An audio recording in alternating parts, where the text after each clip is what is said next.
Howdy, folks. No, me and Jill are mirroring each other. Are you? Okay. Sorry. Welcome to a long overdue podcast. We are doing it via this because I am recovering from COVID, like a fucking mutant. So we're kind of doing it on the Zoom thing for anyone that's watching on YouTube. But if you're listening to us, it's all the same. You hear our lovely voices. As always, I'm Wayne. I'm Kim. I'm Darren. I'm Jill. And we are the Pubcast. Woo. We have not met up in a while, so we've got a lot of stuff to get through. We're recording this the day after the Game Awards, so we are going to talk about the winners. And I'm sweating. Lovely. It's cold and snowy outside, so that's probably another Jackal reason. designed woolly hat that I have. Oh, is that the Mothman Mothman one? yeah. Nice. I got the Mothman. pin. Yeah. Sexy for Mothman. Yeah. Yeah. So, how have you guys been? Good. Grand. Yeah. There's Gaming. too much. There's too much asterisk over all of that. I've been to some gigs. Yeah, you've been doing things. You've been out in the world. I went to see a great band not Monday gone, previous Monday, the 28th, in the Academy. They're called Wet Leg. They're this deadly band from like the Isle of Wight or somewhere. And Kim, I think you'd really like them. But their set was so short because they literally played their album, so it's only like 45 minutes. How to describe them? It's female led. She sings, and then there's a chick on backing vocals and guitar, 5-piece. And they're kind of alternative rock. They're I was surprised actually how heavy they were live compared to the album. They just kind of brought it, and they seemed to be really enjoying themselves, which was lovely. Oh, that's nice. And then on the Thursday, I got to see The Cure for my birthday. Oh, I've heard Yeah, about them. Yeah, I've They heard seem quite good. they're supposed to. I think they're going to be big. I think they're going to be a big band. Yeah, I think they're going to be the next big thing. Yeah. And you know, the universe had all, you know, perfectly aligned this year because they were playing on Thursday, which was my birthday. And this year my birthday fell on the day I was born. And Robert Smith's birthday present to me was a 28 song set in the Three Arena. 2 encores, Nice. Two Nice. encores. I have seen a Nice. lot of people are like tweeting about going to see the Cure, be it in Ireland or in the UK, because they're in the middle of or they're finalising the whatever part of the tour they're on. But everyone's like singing their praise, and it's one of the best shows they've ever been to. I'm raging because I have never seen the Cure live, and I've always wanted to. Just the stars have not aligned for me. Eventually, I will hopefully see them live, probably on their retirement tour, knowing my luck. Yeah, Wayne, it seems obscene that you haven't and I have. Yeah. What's the story with Yeah. that? Although I will never, ever forgive the Kings of Leon for cutting the Cure's set short by doing some wankery on the stage, which delayed the Cure getting on the at stage Oxygen, was in it? Punchestown. Yeah. Punchestown. And nobody had told Robert Smith there was a curfew. So he was doing his leisurely thing and the nice weaving of newish and oldish and having his nice wander off to the side of the stage and wandering And back. have a little chat. And then it was as if someone pulled him aside and said, yo, so you've like 5 songs left. And he was like, oh shit. And they just bam, bam, bam, bam, bam. They hit us like he was so apologetic, and it was because of the Kings of Leon. So they couldn't even do encores. Fucking Kings of No. Leon. Like festivals, Yeah. festivals are a crapshoot most of the time. The ones I've been to, like there's always bound to be some band will fuck over another band, or some band Yeah. won't even show up. Looking at you, Ozzy Osbourne. But you know, Yeah, god damn it. That Just was- because you wanted to meet the Queen and Kermit the Frog you know, next but, day. and like it's It's been how many years, Wayne? I know. Look, I definitely am not bitter about it. I couldn't give a fuck about Ozzy Osbourne. Well, 'cause I am. Well, I mean, I got to see Tool and System of a Down on the same stage. So Oh, yeah. and That was Slayer. good, but I was there and for Slayer, Ozzy, and it was like, so- mm. You were there for Ozzy? I think you were the That's only pretty- one. I don't Yes, think but I just anyone- come back from Canada, so I was like, hey, Oh right. Ozzy? Yay! So I was happy.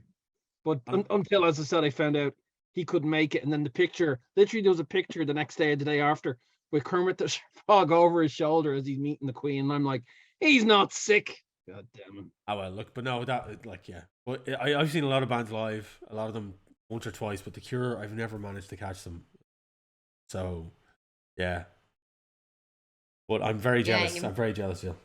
You missed the cure, but you got plenty of disease as well. No. Sorry, Wayne. What?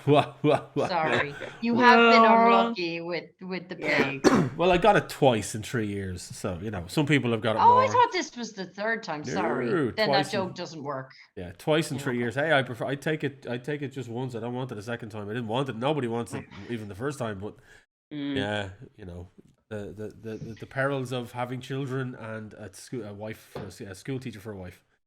It would have been worse if you had a ticket for the cure and you couldn't go because of God, COVID. yeah. That was the fear I I had. would with it. rather That'd be a not. real thickener on you. Yeah. I missed, due to last minute absolute bullshit, I've missed Lady Gaga and Ennio Morricone. Together? Oh shit. Like No, Lady although wow. Gaga and Wow. Ennio Morricone, that would be amazing. Well, she They were on likes to stage trip together. around the stage with incredibly old people. So who knows? Yeah. Together at last. That bit from Shallow will go perfectly into the Ecstasy of Gold as well. You just lash it in there. What was I going to say to you? I was in the infants room this morning doing wholesome phonics stuff with the infants. That some parents are scheduled to come in for 45 minutes in the morning just so you can hear the kids in small groups. And man, will they just sneeze directly into your mouth. Oh, They're all snot and lick. All oh, small kids. Snot and lick. Yeah. lovely. It's so funny because mine are bigger now, and that they Kind of forgotten a guard bit. things. I forgot. I'm out of touch, man. But yeah, I had a young person's experience.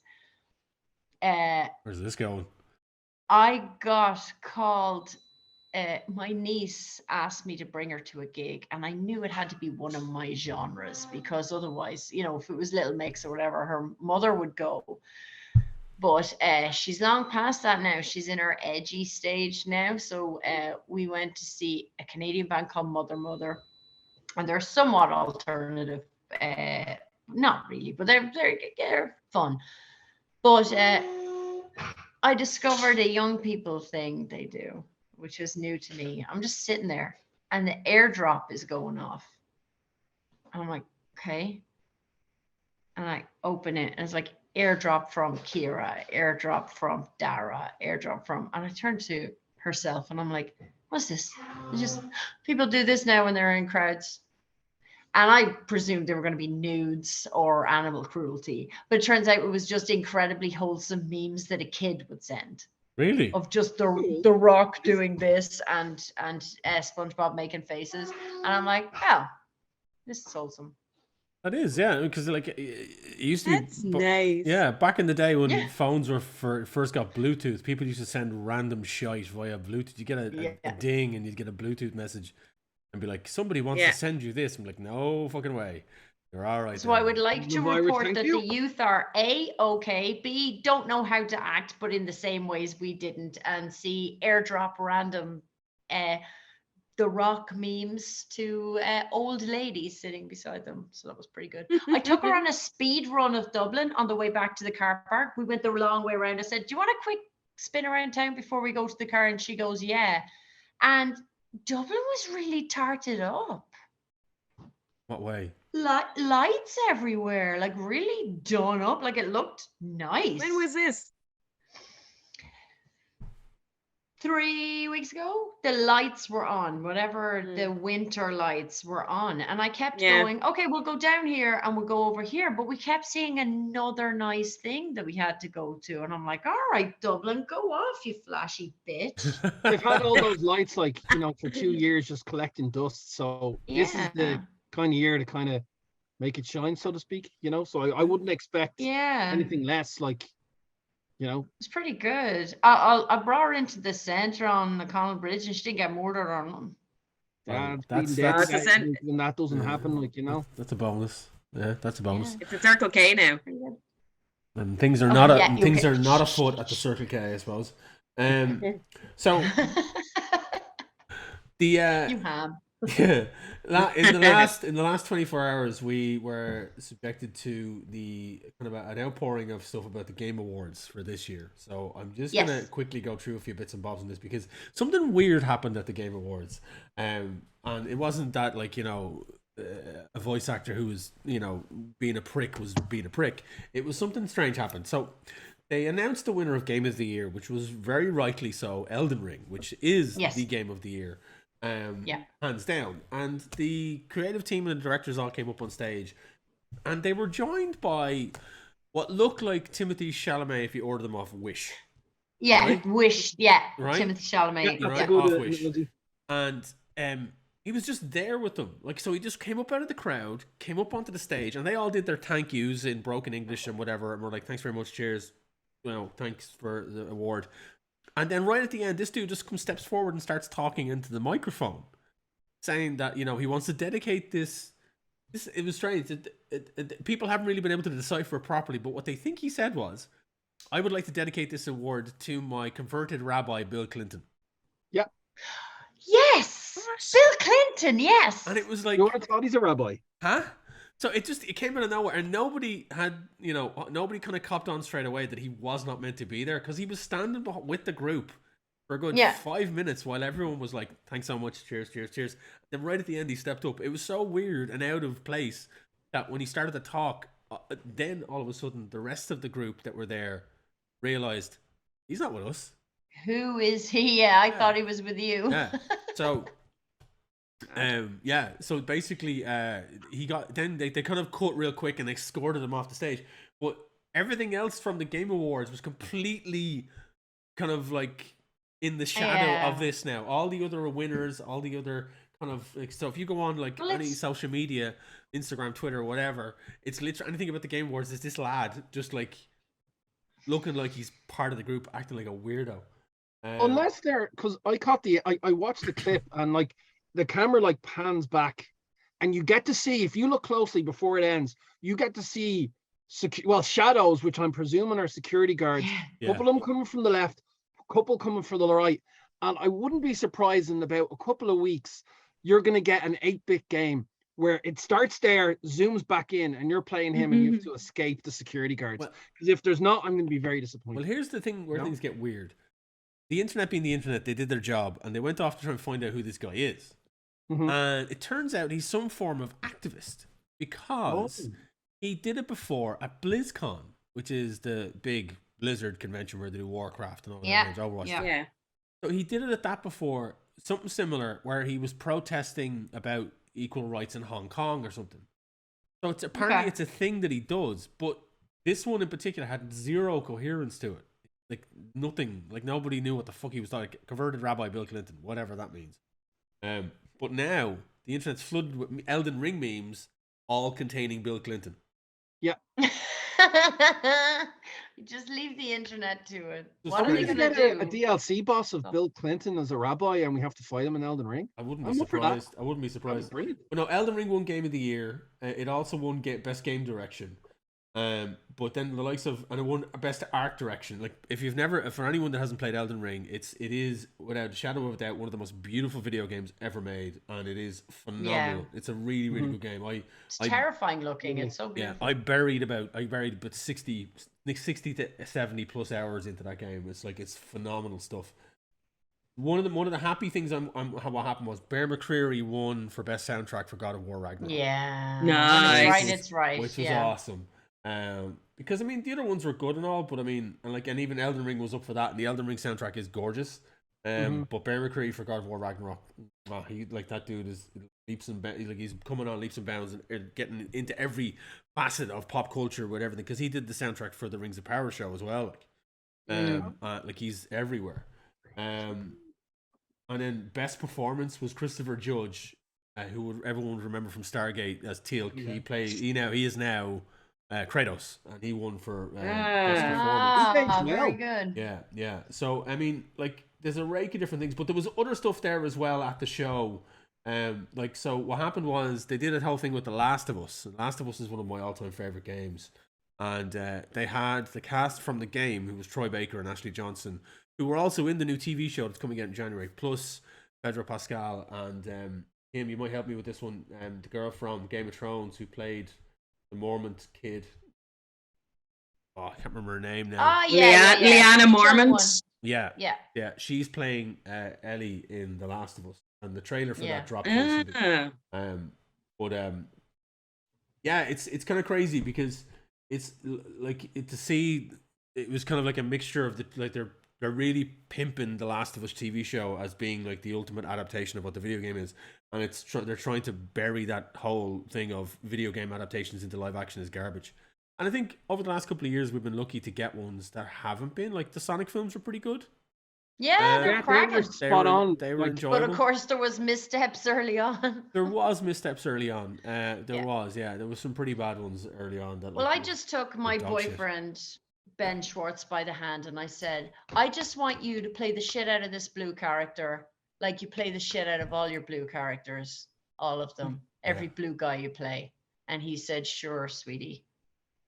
Would you like to do an hour and a half of improv? And I say, yes, I would, Ben. I wouldn't be me think- without saying, well, said it hopefully well. we can only hope that'll be as good as Doom, you know?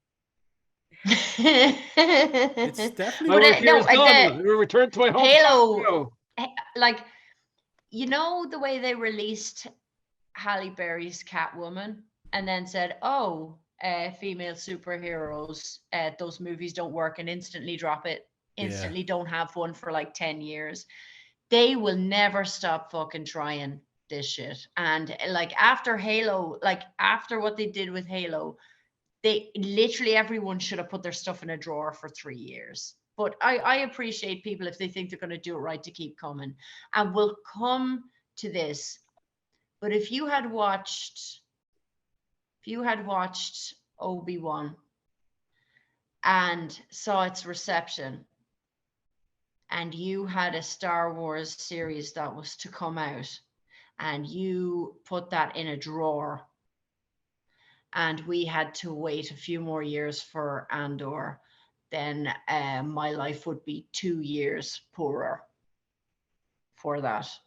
So I'm glad people aren't, they're very skittish in Hollywood. They get a whiff of something going wrong and they drop everything, or something goes wrong over and over again and they keep fucking trying. I don't understand when they persist and when they throw their hat at it. It tends to be when women are involved, they throw their hat at it. Well, I mean, when dudes are involved, they keep going. It's funny you should say that because the whole current state of the DC movie universe at the moment is in the fucking toilet, because there's multiple reasons why they should be killing that off. One of them being Ezra Miller.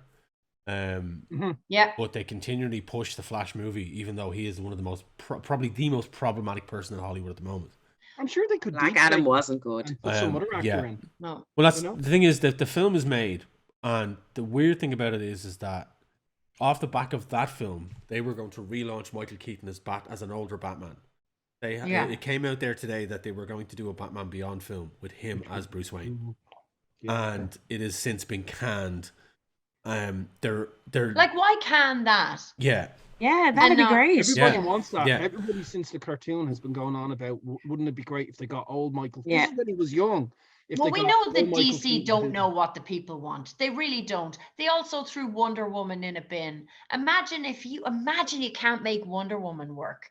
Although it fucking did once. it did once. The second, The first one was phenomenal. First one was great. Did Second you see film was, how much money that made? Just get a new director. Yeah. She's in the bin now. She's gone. yeah. So I mean, Wonder Woman. You can't make Wonder Woman work. Off the back of a couple of different things, Black Adam being one of them. But Black Adam was meant to be the soft reboot because they brought Henry Cavill back as a lighter, more happier Superman. Apparently at the end, because he has the curl and he has the light blue suit, and that's where they're meant to be doing the soft reboot from. But now what they're doing is they're after the new Aquaman film, they're ending Jason Momoa's Aquaman run and apparently recasting him as Lobo. Yeah, he does look like from day one. From like I've been saying him for Lobo for years. Yeah, from Since he played Stargate. Ronan. He was Lobo, and I would love to see that. I wouldn't mind them killing it off and then restarting again. But it's on a side note, it's weird that they can't make Wonder Woman work, because I recently just watched. I think the best out of the DC TV shows Like Stargirl just ended on its 3rd season. It's not coming back for a 4th, thankfully, because it ended really well. 3 good seasons of great dark storytelling, great character building. It was amazing, and yet they can't make a Wonder Woman movie work. Darren, just like, I never even knew that show was on. It has gotten the worst publicity out of everything. Why did they do this? Like it had like sorry, also it had like action because it's a comic book, so you would think it would have action, but it was able to do action, it was able to do story plots, it was able to do like characters and reacting with other characters, love interests as well, but really well. Like you're not losing any audience, you're keeping everybody, whereas unfortunately I kept on watching Supergirl to the end, and it kind of like lost a lot of its kind of comic bits for like more character building, which I didn't think worked, or like it lost me anyway. But I stuck to the end just because I wanted them to hopefully continue doing more like DC female superheroes. And Stargirl, they never connected with the other series, they kept it apart, same way they've kept Doom Patrol apart, which is another series which is it's still going and it's really done well. But again, I only brought it up because I was going to talk about it later, but because, again, you were saying, how can they not seem to make the movies work like Wonder Woman, whereas they were able to do it with Stargirl? But again, there's not much talk of it. Like the budget was bigger than any of the other TV shows, and there was some great it's kind of like based on the and Wayne will know more than this than me, but the old Justice League, the Justice Society table, there's a name for them, Justice Society. Yeah, the Justice Society that were in the 60s, but and in the beginning you think that's where it roughly is, but you quickly kind of go, no, it's in the now. But it's that premise set now, as if, let's say, like the kids are slightly growing up and they're related in some way, shape or form to the old Justice League. And it was done really, really well. And it's just, if you haven't seen it, I don't want to spoil any of it, because case in point, I wish, like, usually there's a reveal, and usually because I've read so many comics, I spot it from a mile away. The ending, season 3, I was like, what the fuck? Didn't see it coming. But it's going to be a good one. But season 1 ended well, season 2 ended well, and it's just, they don't need to do anymore. I'll stick it on the list. If you're looking for something to pick up, disappointed that they're not going to be doing. Now, hopefully it's a rumor. Hopefully they're just lowering everyone into a false sense of security, and we will get more Wonder Woman. But this will be something that you'll be chuffed at. And then I feel like they'll stick to their guns whenever they cancel anything. I have to ask you, Darren, if you call me a sweet summer child after I say this, then you can. But where are you watching Stargirl? It's on Amazon. I watched some of it on. Damn it. I think it's on Amazon, the first 2 seasons. It is. Yeah, it's on. And then a friend of mine recorded it on VHS and gave me a lend. That's what I'm going to say on the matter. Very good. I mean, it's basically I don't think that Wonder Woman is completely gone. It's just that Patty Jenkins' version is gone. They're bringing in. All right. They're bringing in James Gunn to kind of shake up a few of the movie franchises to Feige it. Kind of, yeah. Like it's funny because his Suicide Squad is still considered one of the better DC adaptations at the moment. And while I think it was good, I'd say for me it's tied with Teen Titans Go to the Movies, and it's a fucking grave I'll dance on. It's amazing. But the current kind of the way they're reshuffling everything, they're still planning on releasing Ezra Miller's Flash, but they don't plan on doing anything off the back of it. I think that movie is going to die on its arse. I don't think anyone's going to go see it. They're still releasing. They did a test screening recently of the new Aquaman film, and they've kept all of Amber Heard's scenes in, even after all of the fans asking for them to be removed. William Dafoe's character has been completely removed from the film, and I don't think originally Ben Affleck was meant to be in it. He filmed scenes for it, but he has also been cut from the movie. Why has Willem Dafoe been removed? I don't know. I just his character was meant to be in it, but he's not apparently. Oh, so, Ben Affleck's Batman again. That's weird. They seem to be doing the wrong stuff with that movie. Yeah. I mean, look, put Dafoe and everything. But it's like it's strange like that. Like obviously the films are under a lot of scrutiny because people are still expecting Warner Brothers to pull something out of their arse to make these films as viable and as has to have the longevity as what Marvel have had for the long period of time. But they still have not managed to do that. And with the hopes of Black Adam, they were hoping to kind of bounce off The Rock's popularity and then rebuild off that. And it like the film is it's making a loss as far as I'm aware. It's not going to. It sank like a fucking stone. Yeah, You The still Rock is need still to trying to- write something. The Rock is great as a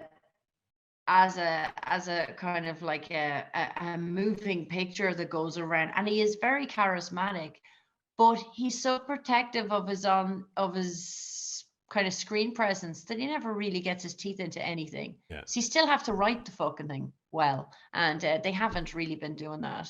Although I did enjoy Jungle Cruise. Isn't that Popeye? Well, no. they did. Black Adam was okay. It killed 2 hours. Like I enjoy. I wasn't expecting. It killed them all right. It fucking Yeah. But no, he's murdered them. defending Get it them online. back. Going, Yeah. I mean, it's already, they're already saying, look, it's going to be on streaming by December. So it's in the next week or so, it's going to be on streaming. Yeah. All right. So I don't need to watch it again. You know, I think I do. I wouldn't he open my curtains if it was playing in the back. I think there is a substantial amount of superhero fatigue at the moment. I think a lot of people are a bit done with the franchises. I haven't seen Wakanda Forever. I'm hearing Me either. Me neither. It's Marmite apparently. A lot of people are saying it's phenomenal, but then I'm also seeing a lot of people saying it's a dry biscuit, like it's terrible. I'm not emotionally ready. I'll just cry the whole way through it just because Chadwick Boseman's not there. I'm not ready. I'm feeling the fatigue of like the Marvel fatigue, because at this stage it's like you feel like you need to watch everything right away because of spoilers, right away because you're going to miss something. So that's, for me personally, is taken away from the movie. I couldn't enjoy the movie because part of my brain was like, I was like, looking for everything. What else is going on? Something to do with what it's was going to homework. happen next. They're actually civil warring us in the movies. They're bombarding us with so many different things that are going on at the same time. Phase 4 was definitely kind of like they need that. Like I found the TV shows were filler, and that was a disappointment. I will say that She-Hulk was not. She-Hulk is probably one of the best things that they've ever done. Yeah, I loved She-Hulk. In my mind, And loved it. I enjoyed Ms. Marvel. I watched it with my daughter, and there's very few things I can watch with There you her. Oh yeah. And good bit of Brit bashing. Stick it in What there. was Why not? Beck's verdict? She was, I mean, she really enjoyed She-Hulk, but when She-Hulk smashes, I had to do a bit of skipping. But She was smashes what? Smashing. Okay, that's my smashes Daredevil. But I had to first, it's kind of nice having something you have to skip for kids.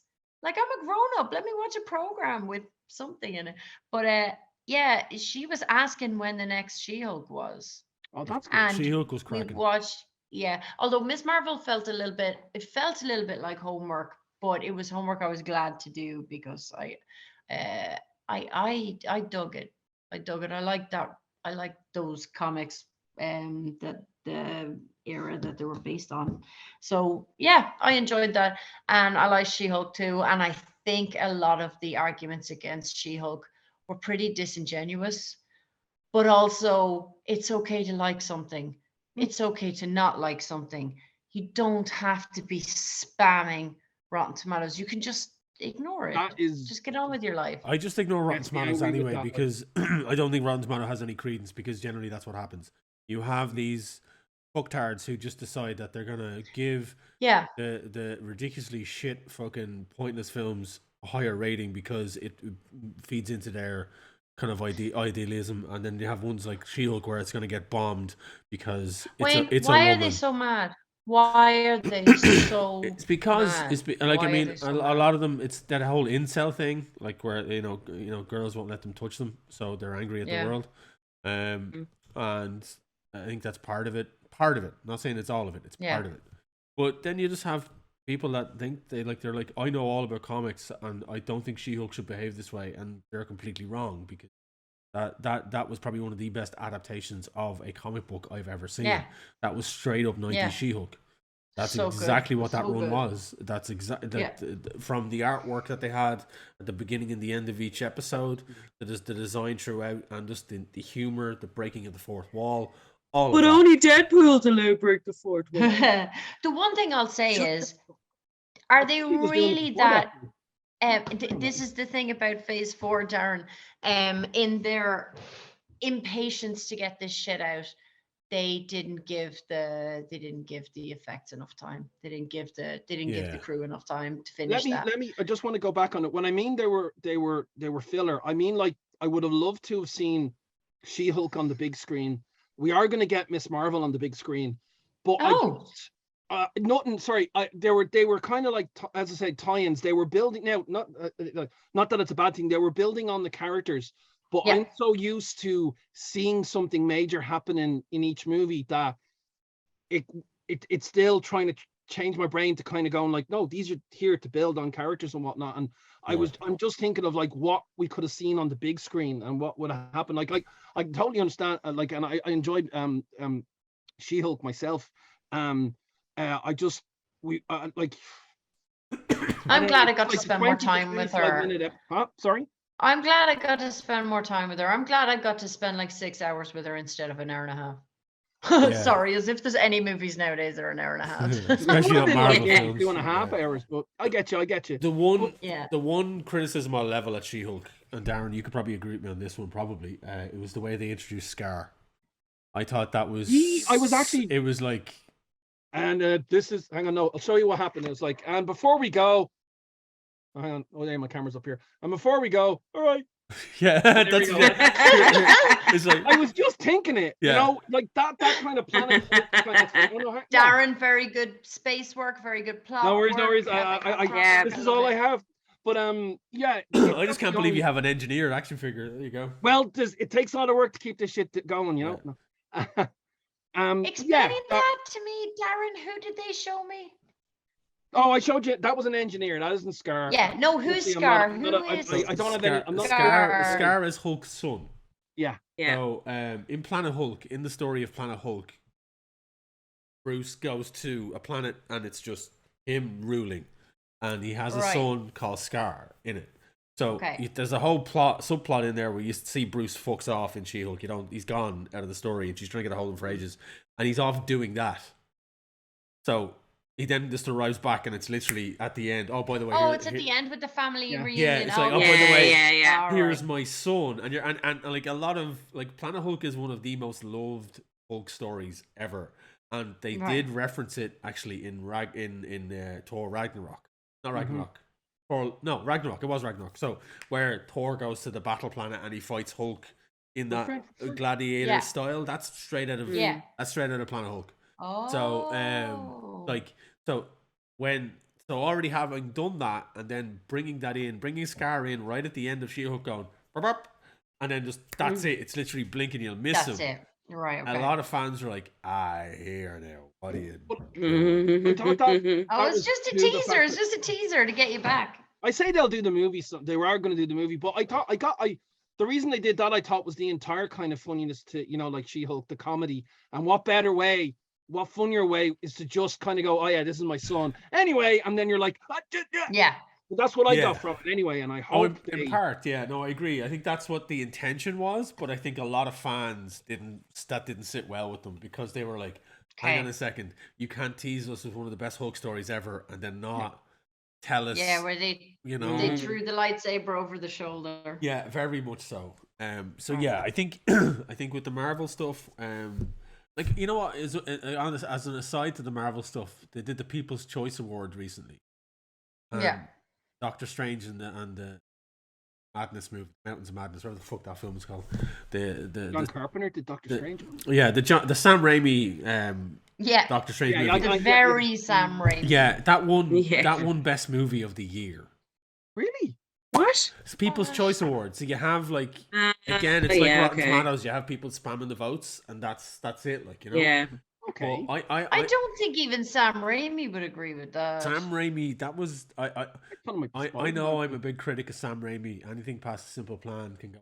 die in a fucking forest fire. But I think like if like you said, Kim, it's very much Sam Raimi does Sam Raimi in the Yeah, Marvel and universe. I'm an apologist. I love his little shit. Oh no, I loved the Evil Dead-esque notions Yeah. about that Doctor Strange film. But he didn't get to do any of it enough. You know, but I mean the whole bit at the end where the zombie-esque Yeah, Doctor Strange, Yeah. that whole look was very Army Yeah. of Darkness. yeah, I love it. Absolutely. Full on. I love it. And that's great. Like, you know, to see that physical effect in a Marvel film that's Yeah. riddled with CGI, that was Yeah. phenomenal. And yeah, I think it's probably Sam Raimi's. I did like it. I didn't say it was a bad movie. I just don't think. I think the People's Choice Award were trolling everyone. That fucking thing won. Yeah, I think But so. like a rake of Marvel Well, guys- films from a shit. Look, anyone who I'm completely honest with knows that I have a problem when it comes to commentary YouTube. Like, it's my happy place, and it really Did you say doesn't matter country what they're YouTube? commenting. Commentary. Commentary YouTube. I heard it's a country YouTube. And yeah, well, now give me a few more years down here, but the streamies were on this week, and my lovely son Danny Gonzalez won, and it was incorrect because despite the fact that he's a lovely person to spend 12 minutes with talking about things, this year he's basically kind of had a year off. Like, he's been busy doing other things and his content has been kind of distracted, and he won this year. He should have probably won about 2 years ago. And you're like, but especially when there's just so many people absolutely murdering it dead, and you're like, well, I love him, but he shouldn't have won this year. Yeah. And then you're like, hey Kim, this might all be bollocks. And then you're like, I Show Speed won breakout talent, and you're like, oh, the young fella that keeps being racist. Okay.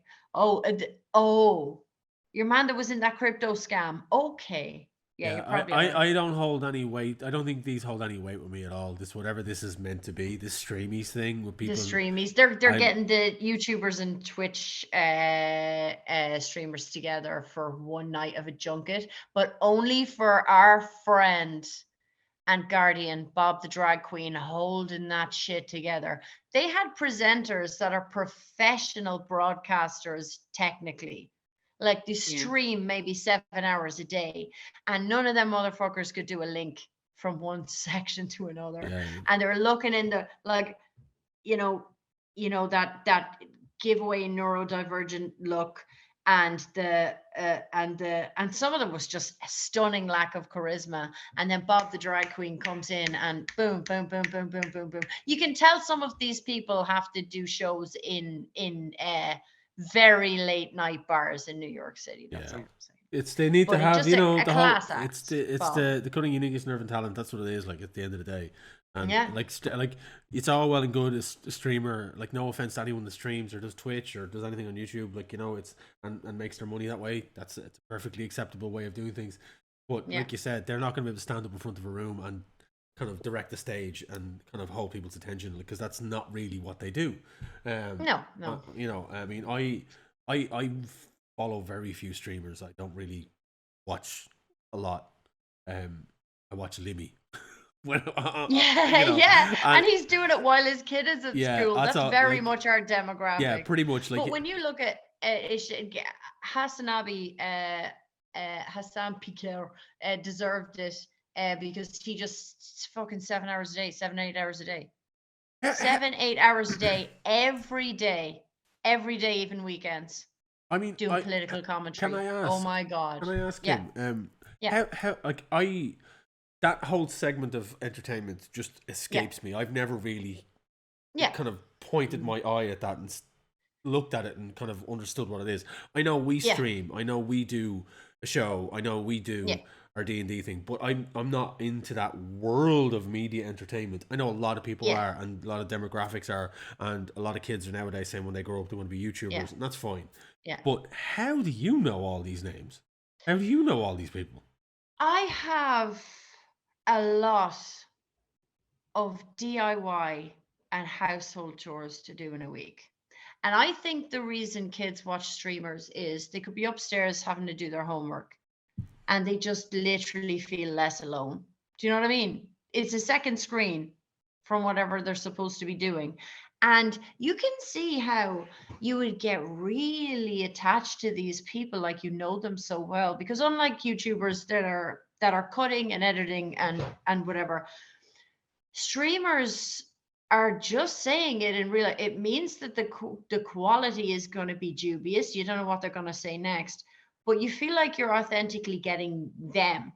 And I think the parasocial element is massive for younger people. Now, thankfully, I'm a total fart, but I do love I love entertaining people. Yourselves pat on the back. I love entertaining people, and I love weirdos. I love gamers. Thanks, hon. Thanks. And I just I like watching people doing things well. I used to watch Brian play D&D. I used to watch Brian playing Duke Nukem Forever. I used to watch, like, I love watching people do things well, and watching people gaming really well, or watching people just shoot their face, just talk off the dome for like, I couldn't watch them for like 3 or 4 hours, but I see why teens would. Teens have nothing but time, Sure. especially indoor kids, you know. Yeah. So I can see why you might feel like Pokimane is your friend, because she is mine very sincerely.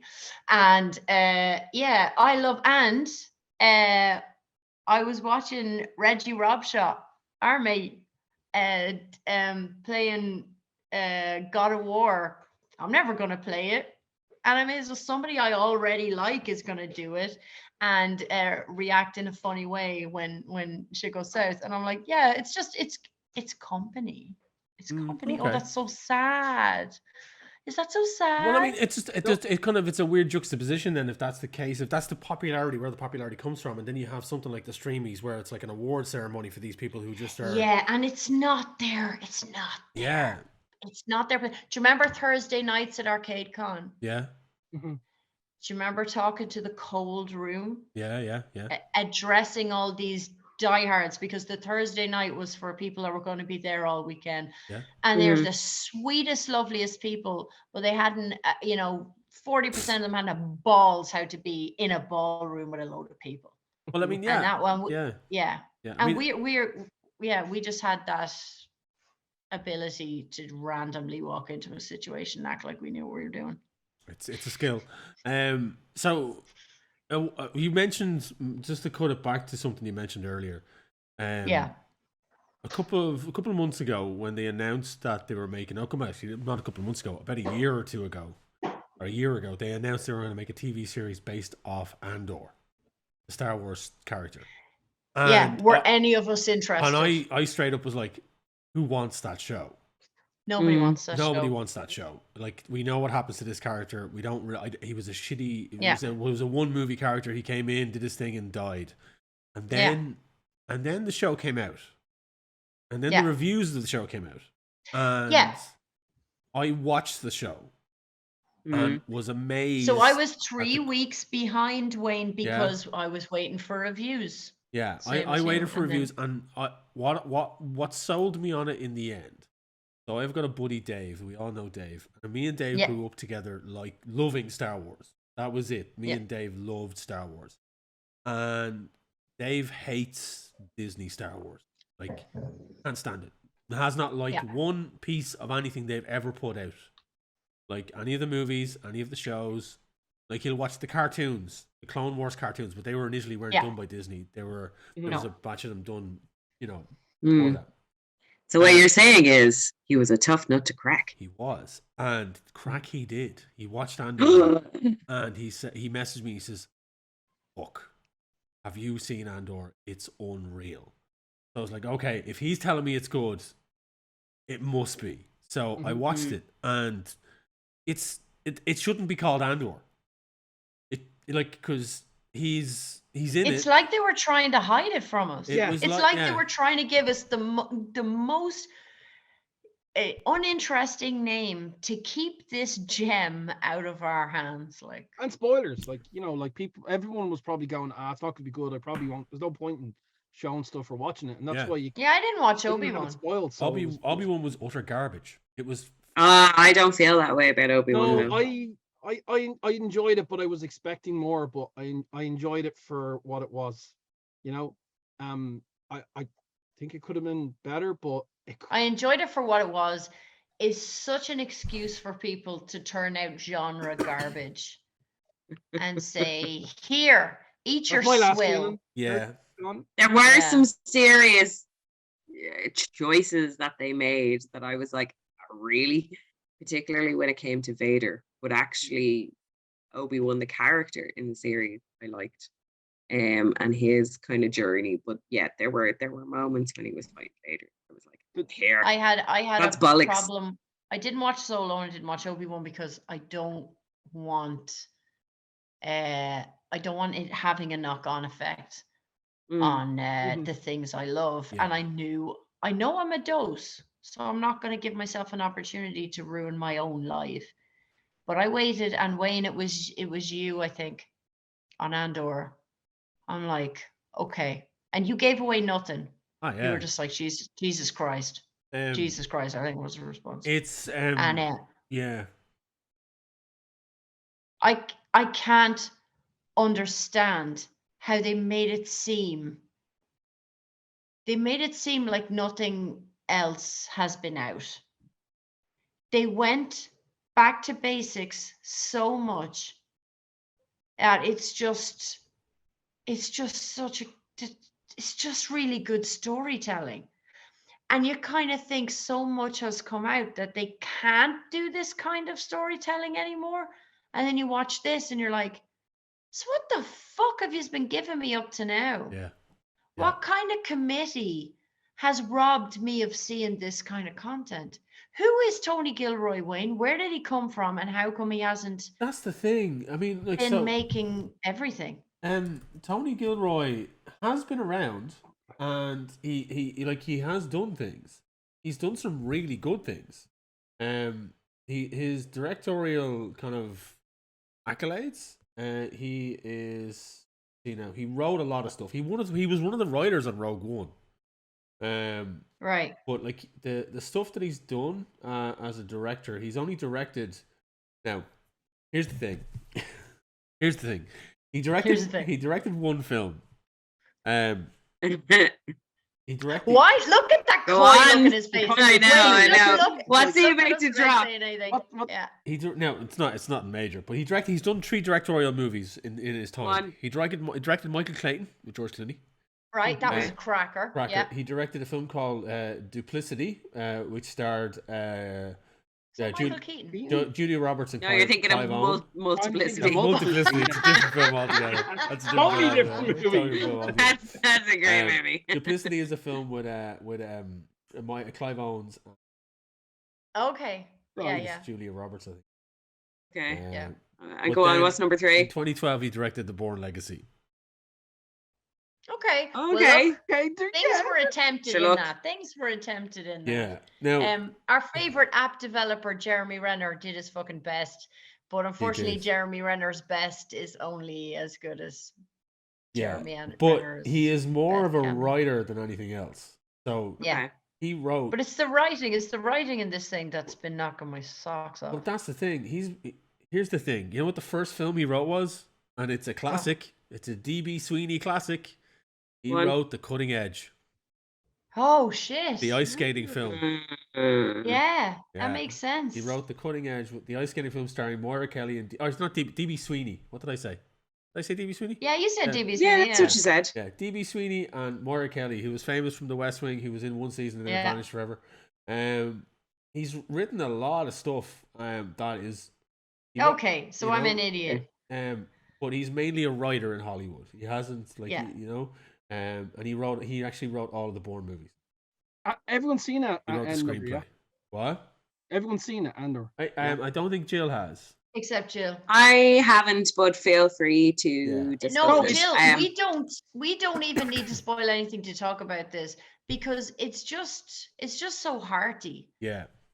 It's I just think so I'll real. blast through it over Christmas. There've been a couple of things Oh, that I've yeah. been kind of Yeah, it'd be a saving. great one. And there've been a few things that I've been too impatient to save. Yeah. But Andor, is it the same as Obi-Wan? It's only like 6 episodes. It's 12 episodes. No, 12. Oh, it's 12. It's okay. chunky. and It's chunky, Yeah. and no, all of the It's a episodes. chunky Like bitch. they dropped the Okay. first 3 episodes all at once because the first 3 episodes are one arc. Yeah. Okay. So the first 3 episodes kind of play as a movie, as that kind of feed into the Yeah. rest of the show. There's so many things in this series that just hits the nail on the head as far as Star Wars is concerned. Absolutely. One of the criticisms I do have against it is that there was little to no alien species in it. Everyone's human, which is not really but the once norm. that- Yes, That's but once contrary to the Gleep Star Glops- Wars. Yeah. Yeah, but once the Gleep Glops show up in some scenes, they really fucking take you out of it. So I'm glad whoever decided, the point of it is though, is that they're meant to be there. Like it's not that I think I actually took me out of it that they weren't in it. Like there was a bit of deniability Okay, on someone my make end. that cut for Wayne.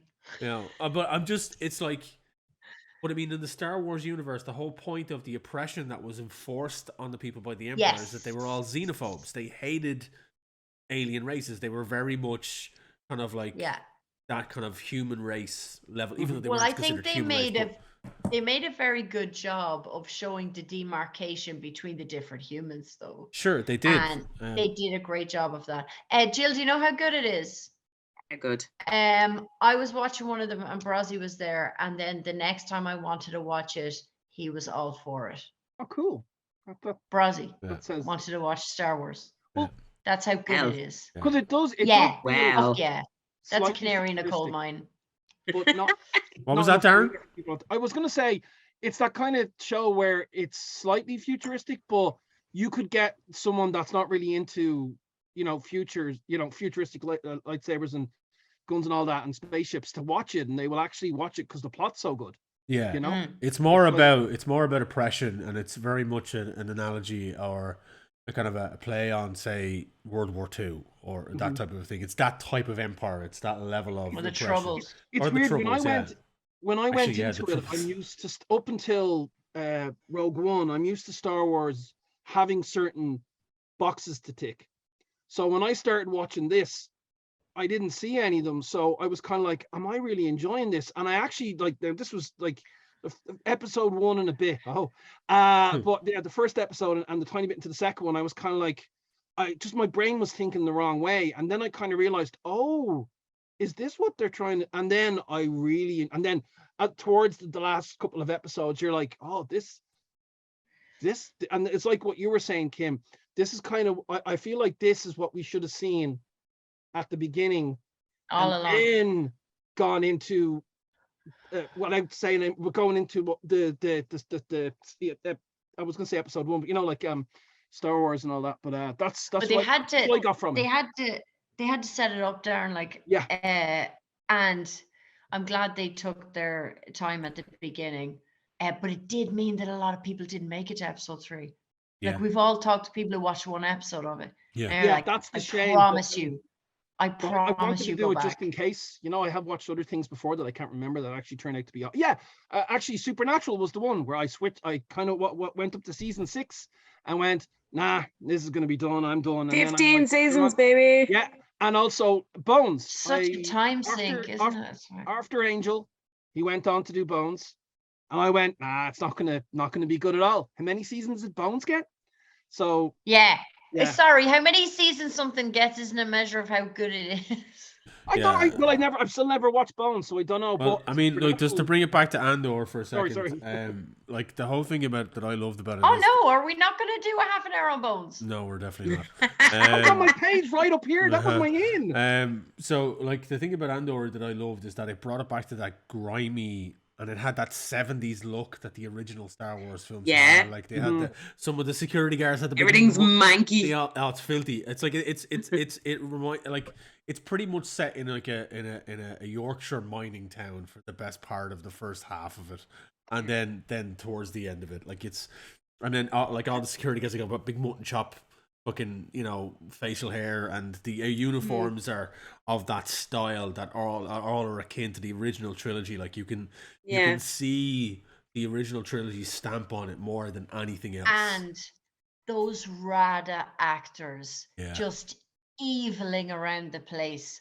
Mwah, mwah, mwah, mwah, mwah, Eviling mwah. around. I It's love just- that. Oh, phrase. so just Radaing their faces off, and you're like, yes, bitch, It's yes. really funny because you have all of these accents that are all like, right, with the Empire, we're gonna fuck you up. You're not gonna like it.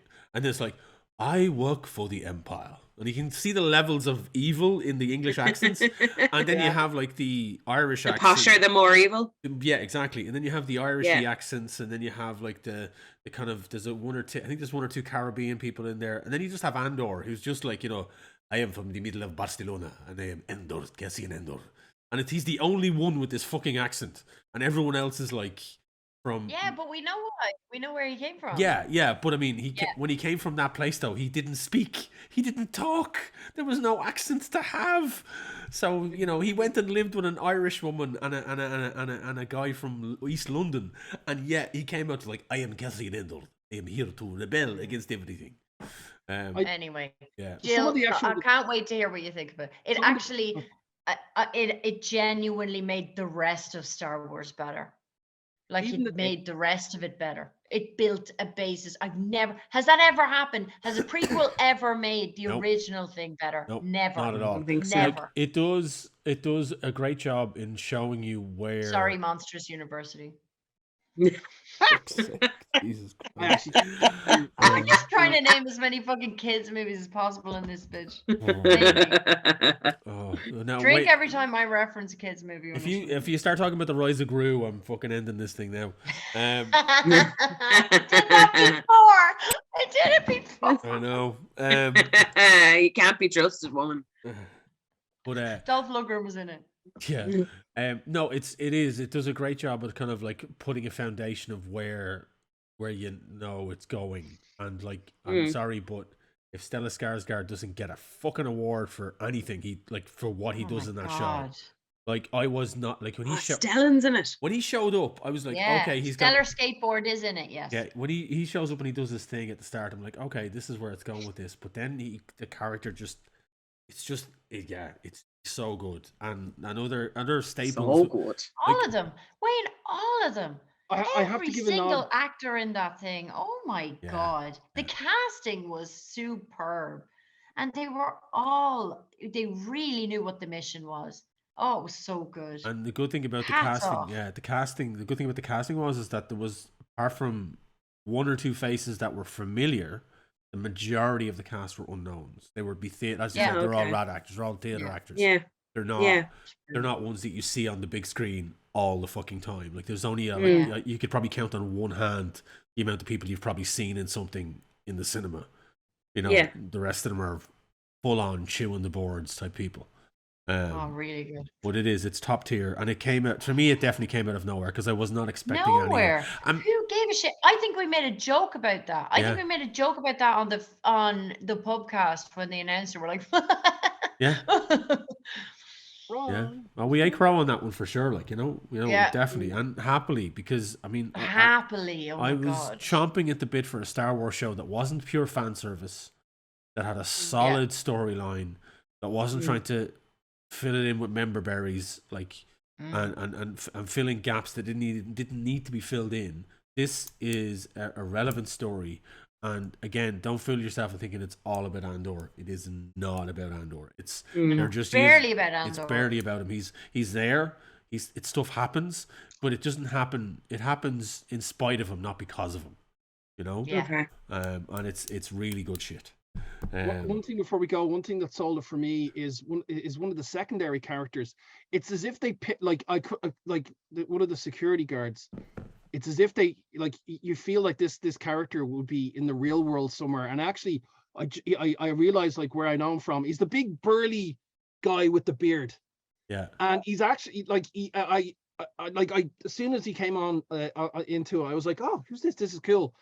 But he's actually just recently he was in the one with Capaldi, The Devil's Hour. Yeah. and he's got much more of a like he's Scottish role in that, like kicking ass and taking Who? names.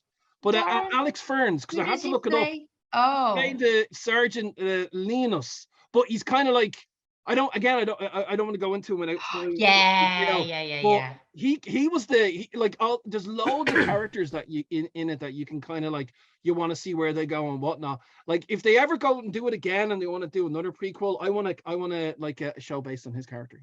Well, the thing about it is, he was good. He was so good. even with those characters, like so they gave. Even like we were saying, jokingly saying about like the different levels of the English accent could tell you how evil the Imperial characters were. yeah. Yes. It worked in Game of Thrones. It did. If you've got Northerners against stuck-up Southerners, it's just it's a recipe for success. But always. they gave them depth as well, because there's a particular scene that happens where I think it's this character that Darren is talking about, and he comes across as being this self-righteous, stuck-up, I'm very important individual. But something happens with a kid in this scene, and he steps in to try and stop it from happening, because even though he's an Imperial officer, he's like, no, this isn't right. Mm-hmm. Like, as much as I will oppress people for the Empire, this is wrong. And it ends up being to his detriment. But you see that level of, yeah, he's working for the Empire, but he's not all evil. Like, there's levels of what good and evil are, and even the good people, the supposed rebels in this, do some questionable shit. And it leads back into Rogue One when I remember when Andor is talking to Jyn Erso, and he's talking about what he's lost and what he's sacrificed and what he's had to do. And it gives depth to that film, because like as much as enjoyable as Rogue One was, and it is one of the was more, grand. Wayne, I think people are way too fair on that film. I think that was a solid 7 out of 10 film. Probably 8 out of 10 for a Star Wars fan, but yeah. I mean, 7 out of 10 if for someone that just went to see a film. Sure. But God, this show it had has no bolstered right to be this good. Real.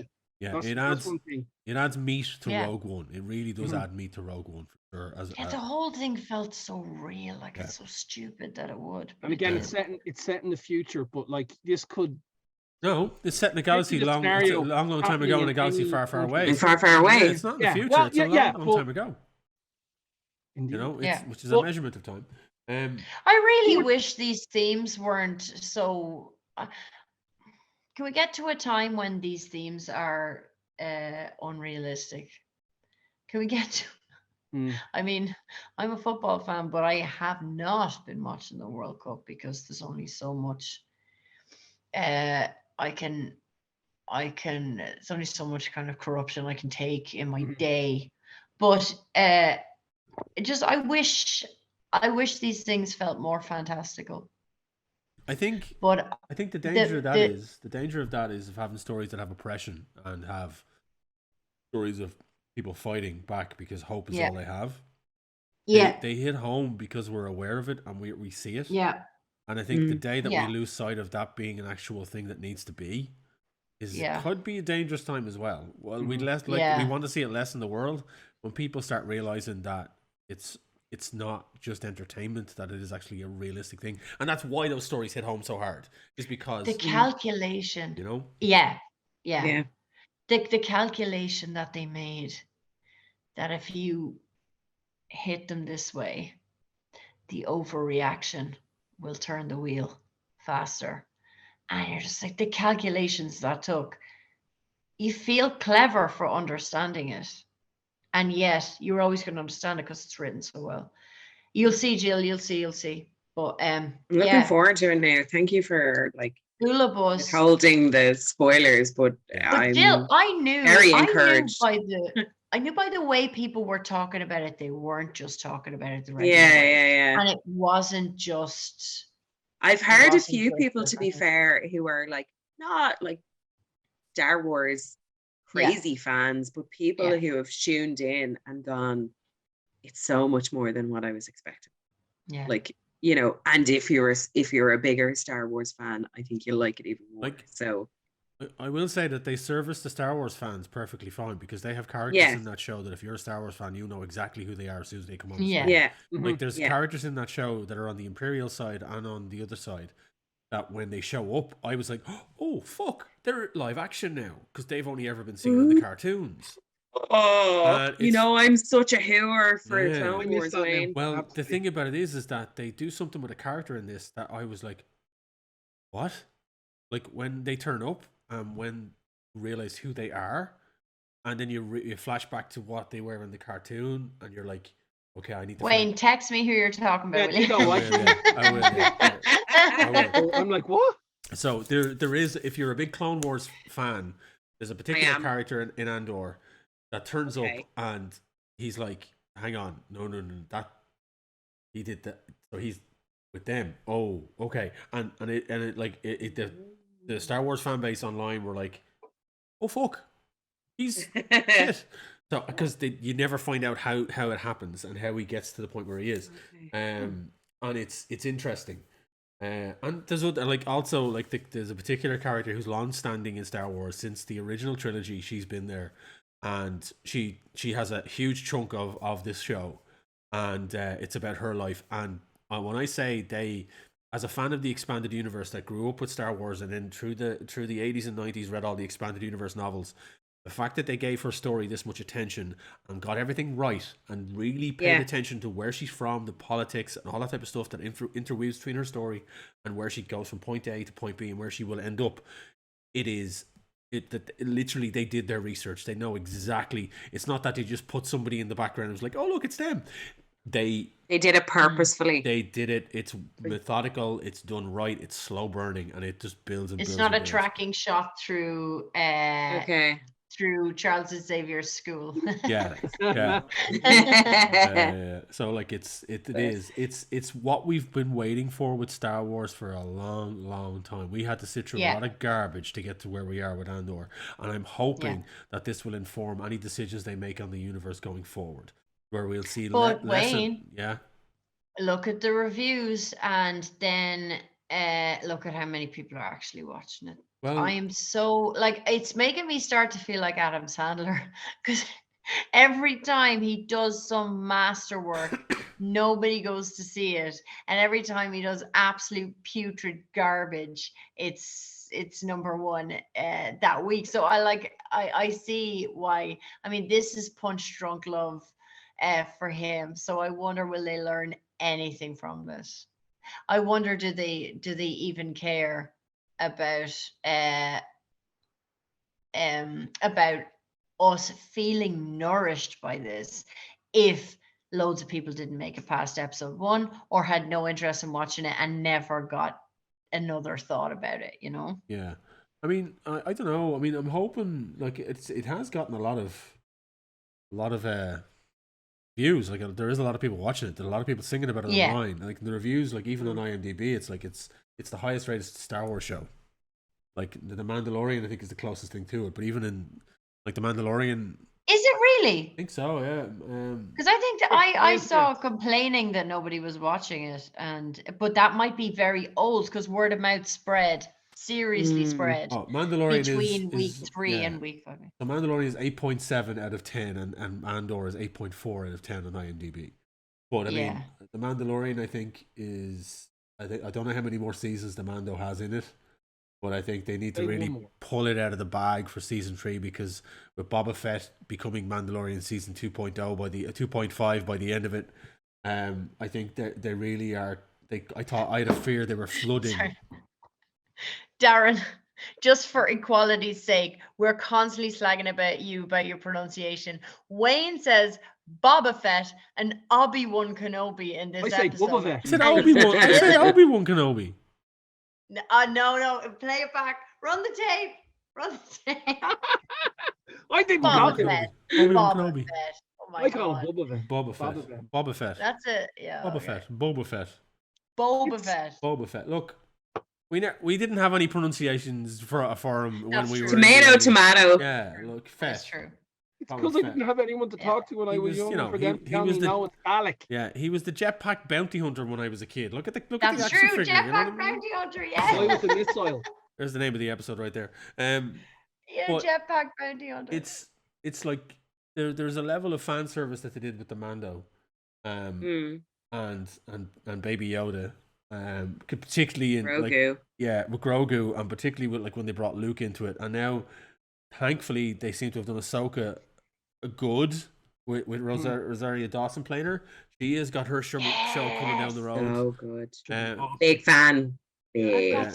so many girlfriends and boyfriends. So exciting. I'll fight you. yeah. I think is Rosario Dawson in all of our top 5s. Oh my god. She's absolutely on my list. Has been since Sin City. Like, but I mean, like, Sorry. it's there's swings and roundabouts when it comes to Star Wars, and I think they nailed a lot of the TV shows, not all of them, but for most part they have.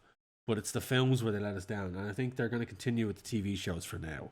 That's what the quality is going to be, because they can invest, like with Andor, they've shown you invest time into a 12-episode run of a show, it's going to have meat, it's going to be popular with the fans, and I'm really looking forward to season 2. I'll be there day 1, season 2. Is there a season 2? Yeah. Yeah. Oh yeah. They said well, they could be lying, but they said season 2 that's it. By the time you watch season 2, But that's good because we'll be caught up. Yeah. Which I think is good. It's like if you kind of drag them on, it can ruin it. So Well, no, given the timeline of where it's at with this and where season 2 would go, it would lead up to probably the start of Rogue One. Yeah, that's what. They have a limited timeline to tell the story. Yeah. And that is the danger of prequels. That is the danger of dealing with the prequel universes, where you're going to go in and you're going to have to fit something in the We know where Mike Wazowski is going to work. Like, it's fine. We know he makes it. Mike Wazowski. Oh my god. Give me a paperwork. Okay, I'm doing it. Yeah. Speaking of other shows that are kind of building on other stories, Jill, you've watched Wednesday. I finished it yesterday. Official goth consultant, Jillathy. Yeah. I was like, I have to laugh when you said that, because I'd written down a few notes. It's like, what do I want to talk about? Wednesday, Interview with a Vampire, and Sandman. I am the goth consultant. Got a bit interview. And by Sandman, I mean the series has been out for a while. I mean Act 3 of the audiobook, which only dropped recently. But back to Wednesday. Oh. Wednesday I finished yesterday. I have any of you watched it? No, Irene. Episode 4. And I was chuffed about the song they had at the end and the violins by a certain band. On the cello. The cello. I was watching it and I was like, wait a minute. I won't spoil it because I want to see if people can cop what it is. But I was just like, this is season 4. Episode 4. Fuck season. Yeah. But yeah, I'm loving it so far. But you talk away. I'm really enjoying it. Yeah. Okay, well, I'm not going to give any spoilers. I think the color tone of the series is beautiful. I think Jenna Ortega is fucking phenomenal as Wednesday. She is brilliant. She has the deadpan, suspicious, resting face the whole time. And she's quite tiny as well. I think she's only like 5 foot or something. So she's she's small, but she cuts a figure. Gwendolyn Christie as the headmaster is statuesque and beautiful and imposing, and love her. And looks gorgeous all the time. I do have a couple of quibbles with the series. Overall, thoroughly enjoyable. It is Hogwarts for goths. That's what Nevermore is. It's Hogwarts for goths. So the premise is, if people haven't picked it up from the trailer, it's a school for outcasts. And you get to meet, there are various monsters and mythological creatures that go to this school. So they will, there's gorgons and sirens and werewolves and all sorts. What do sirens need classes in? Singing lessons, I suppose. How not to be a cunt. Wednesday has to Wednesday has to grapple with sharing a room with a perpetually upbeat, rainbow-colored werewolf called Enid, who is adorable. It's basically me and Kim if we Me were. and Jill I was after just thinking Pazuzu. that, I didn't want to say it. It's so but it's great. Thankfully Gomez and Morticia are sprinkled in the series. Like they're in the first episode. I think they're in an episode around the middle and an episode towards the end, because as much as I like actually I love Louise Guzman, and I quite like Catherine Zeta-Jones, but their chemistry is not. And I know we're comparing them against Raul and Angelica, but they are Morticia and Gomez as far as I'm concerned. Yeah. And I just said Gomez. They weren't, from what I've seen, they weren't passionate. The passion wasn't there. They're kind of out of sync, and there's something off. And I think as much as I love Luis Guzman as an actor, he's too much of himself. It's just Luis Guzman in a wig. He's not Gomez enough for me. Yeah. And Catherine Zeta-Jones is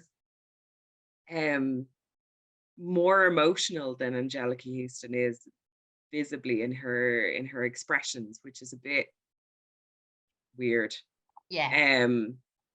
Different. It's different. I'm not sure how I feel about it still. Initially, their chemistry not great, but we'll see. We'll see what happens with season 2. However, Fred Armisen as Uncle Fester is an absolute delight. He is. I've seen that he's in it. Brilliant. I can't wait to see him. I can't wait to see him. Brilliant. Oh, I enjoy that, Darren. He is so I heard he got he Shark shaved the into head as Oswald. well. Like, I'm used to him when he's doing his piss take of Xavier, so I'm looking forward to it. I think Thing, he's my favorite character. Thing is the star of the show. Thing is the fucking brilliant. star of the show. He's like, He's God, that so man has good, lived some life, because he's sent off to spy on Wednesday to keep an eye on her on behalf of her parents, and he becomes her little accomplice. Yeah. And They have any a of the truce. shit that they absolutely have a truce, and any of the shit that like she doesn't want to get her hands dirty for, she's like, and they did the daddy bit, which I think is from one of the movies, when he gets a bit nervous, they can't understand him, and they brought that line into the TV show. And as soon as I did that Leonardo DiCaprio thing where it's standing on the sitting up and pointing at the television when it was done, I was like, they're doing that thing. yeah, they're definitely. But there's some great musical choices in it. I know the internet has gone wild about there's a scene where Wednesday dances at a school dance, and apparently first of all, she dances to the Cramps, and it's amazing. And secondly, she took her inspiration from the goth mother herself, Susie Sue. Yeah. But yeah, I thoroughly enjoyed it. I'm looking forward to seeing what they do with season 2. I think it was a really it feels like they could have stretched it to more episodes. It's only 8, but they tell a really good story in those 8 episodes. Irene did say that their season 2 is not coming out till 2024. Irene watched all of it while she was kind of relaxing or recuperating from COVID, and she loved it. She thought it was phenomenal. Yeah, saying pretty much the exact same things you said, Jill. And she said, but the pisser was that it's not going to be, season 2 is not going to be out for another 2 years. I'd say it'd be worth the wait. That's why I'm taking my time with it. I know once it's gone, it'll be away. Jill, did you watch the mini-series, the fan-based mini-series that came out several years ago? No, I didn't. No, you should have a look, because that's where I got my idea of what this was going to be like, because people, when this got announced, people were saying, are they going to get the girl from that? And but I watched it when I found it out, this was, I think, before Facebook. But there was a while, someone decided to start doing little small episodes of what would it be like if Wednesday was an adult in the real world, and it was as dark as this. Oh, I remember that. Right. Actually, yeah. And that's why there was a bit of me in the background kind of wondering, is Tim Burton gone and talked to this person, or is he aware of it? I actually must check now. Yeah, well, he did direct a few of the episodes. He did direct the first couple of episodes, if I remember correctly. But that's I my level was kind of from that, because that was dark, and then this just seems to it. Oh God, so far so good. I can't wait to see what happens and what. And And I didn't mention Christina Ricci. Having her Yes. back is lovely. It's so And cool. she's a great character. And she's still gorgeous. She is Yeah. Like, It's been rough seeing her described by the kids as Christina Ricci from no. are you getting her confused with somebody? Cut She's that, she's Wayne. she's a ginger in this, Kim. Yeah. She rocks the red quite well. But yeah, comes up on Wednesday. Yeah, really great. I'm curious to see if they do anything more with her character, or like it would feel such a waste not to. And I don't want to say anything just in case it's spoiled or I get a look. But my brain is she's been in a few things and some horror related things, and I think it would be Lizzie cool Borden. to have a nod or two. Yeah, before she did this, but it's probably again. I feel Wayne and me are going stop. That you're making it, making it up in my head. But I'm hoping they might go in that direction with her, because her character's cool, but I want more. Yeah. But again, I'm only halfway through episode 4. I think earlier on. Yeah. Or no, it was at the end, because that's where that song was playing, so. The support cast are great as well. Like one of the kids, I saw him in. I say kid, he's probably 20. So he's old enough to be my kid. He was in. I don't know if anybody saw that short-lived series called The Gifted, based on the X-Men with Vampire Bill yes. and Fred in it. Yeah. Andy. Their son is one of the kids in Nevermore. The long-haired dude with the ponytail, Darren. Because Xavier. Yeah, I was like, how do I? And it's got like I must have a look and see like who else is. I got that. I know his face. What is he in? But I had watched 2 seasons of The Gifted. As soon as if I hadn't gone it spoiled and was watching it and Fester appears, I would have been like, it's Xavier. No, hang on. But you'll enjoy the episode of Fester. It's the back half of the season anyway. Episode 6 or 7. I always find that it's weird. You get if anyone's got a dab in comedy, they tend to do dark very well, or dark comedy very well. So him doing the character is going to be really interested from all the people that have played him up till now. So, and I'm hoping. Well, I'd say he's going to do it justice. And again, like I'll probably I might be hungover on Sunday, so I'll probably watch it then. So we'll see. Guys, yeah. you know the way Danny Elfman to us was the movie composer, and then we find out about Oingo Boingo later. Do you think people are going to do that with Johnny Greenwood in like 20 years? Do you think they're going to find out about a band he was in, or Trent Reznor? Yeah. They won't know about composer Trent Reznor. What was that 90s band he was in? Oh, that was that guy I heard he did Perfect Drugs back in the day. Like, don't go near him. Yeah, and like I feel like that's gonna happen. Yeah, it could do. Yeah, it could do. I mean, like it's people find people in different ways, and they find different creators in different ways, and actors and writers and musicians. So yeah, maybe. What's the most traumatizing way someone was referred to? And you're like, oh, that's what you know them from? Like, refer to somebody and say what they know them from. And I'm like, oh my God. I'm trying to think of a good example now. But sometimes they'll just be like example, Winona Ryder is in Stranger Things. For lots of people, the only thing she's in is in Stranger Things, you know? Yeah. And that's gonna happen to us all the time. Yeah. It hasn't happened yet where someone has done that, but yeah. God. It's wild when you hear the frames of reference that people have for iconic people that they don't know anything about the iconic roles that you know them from, and it's interesting. Well, I did the first time with Stranger Things, like when I was watching it and Winona Ryder was in it, and then like they call her mom. I'm like, hang on, she's a mom. Oh, but that would mean Yeah. no. Yeah. Oh, well, Darren, That's never that good. example doesn't work because they've been casting 24-year-olds as moms to teenagers in Hollywood for like 50 years. Yeah, but it's we all Anyway, I still remember her from was it Edward Scissorhands? Yeah, Edward Scissorhands. She was in that. Because I was young then. Like, And then weird. It's like, go from that to Stranger Things. You're like, I can't be Yeah. that old. Yes, you It's are. weird watching Dominic West in the latest season of The Crown because he's fucking McNulty from The fucking Wire. That's true. Yeah. Yeah, that's true. Like, He's Yeah. also Fred West, so we'll give him a break. But like, it's funny because I mean, Irene wouldn't have a frame of reference for Dominic West from The Wire. That wouldn't be her frame of reference for Irene. Right. So when she watched The Crown and she was like, "This guy's too good looking to be Charles." he I was is. like, Yeah. That's true. He says, but he does a good job because he's a good fucking actor.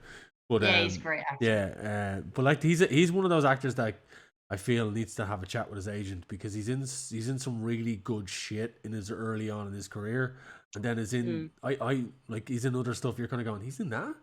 It's like it's Wayne. yeah. He lives in a castle. Yeah, I found In this out. Glen.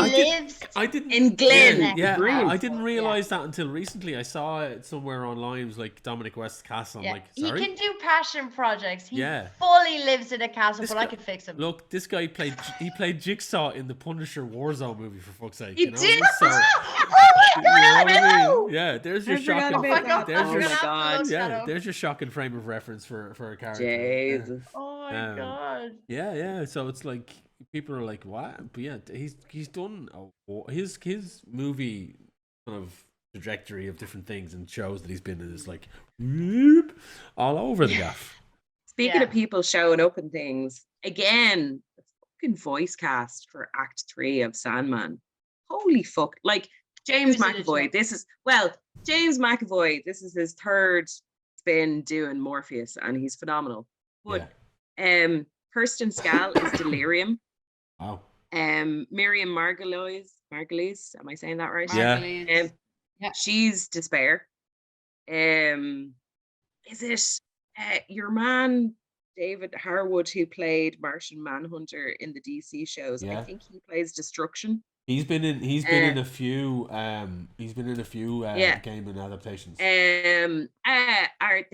There's a smaller character in Sandman, Plurican of the Fairy, who shows up in is it Brief Lives? Anyway, my brain escapes me now. But our very own Aidan Turner from Being Human and Poldark and all those shows, he shows up in it. So it's again continuing on the same kind of dramatic telling of the third installment of Sandman. I eat that shit up though. Like I'll throw that on.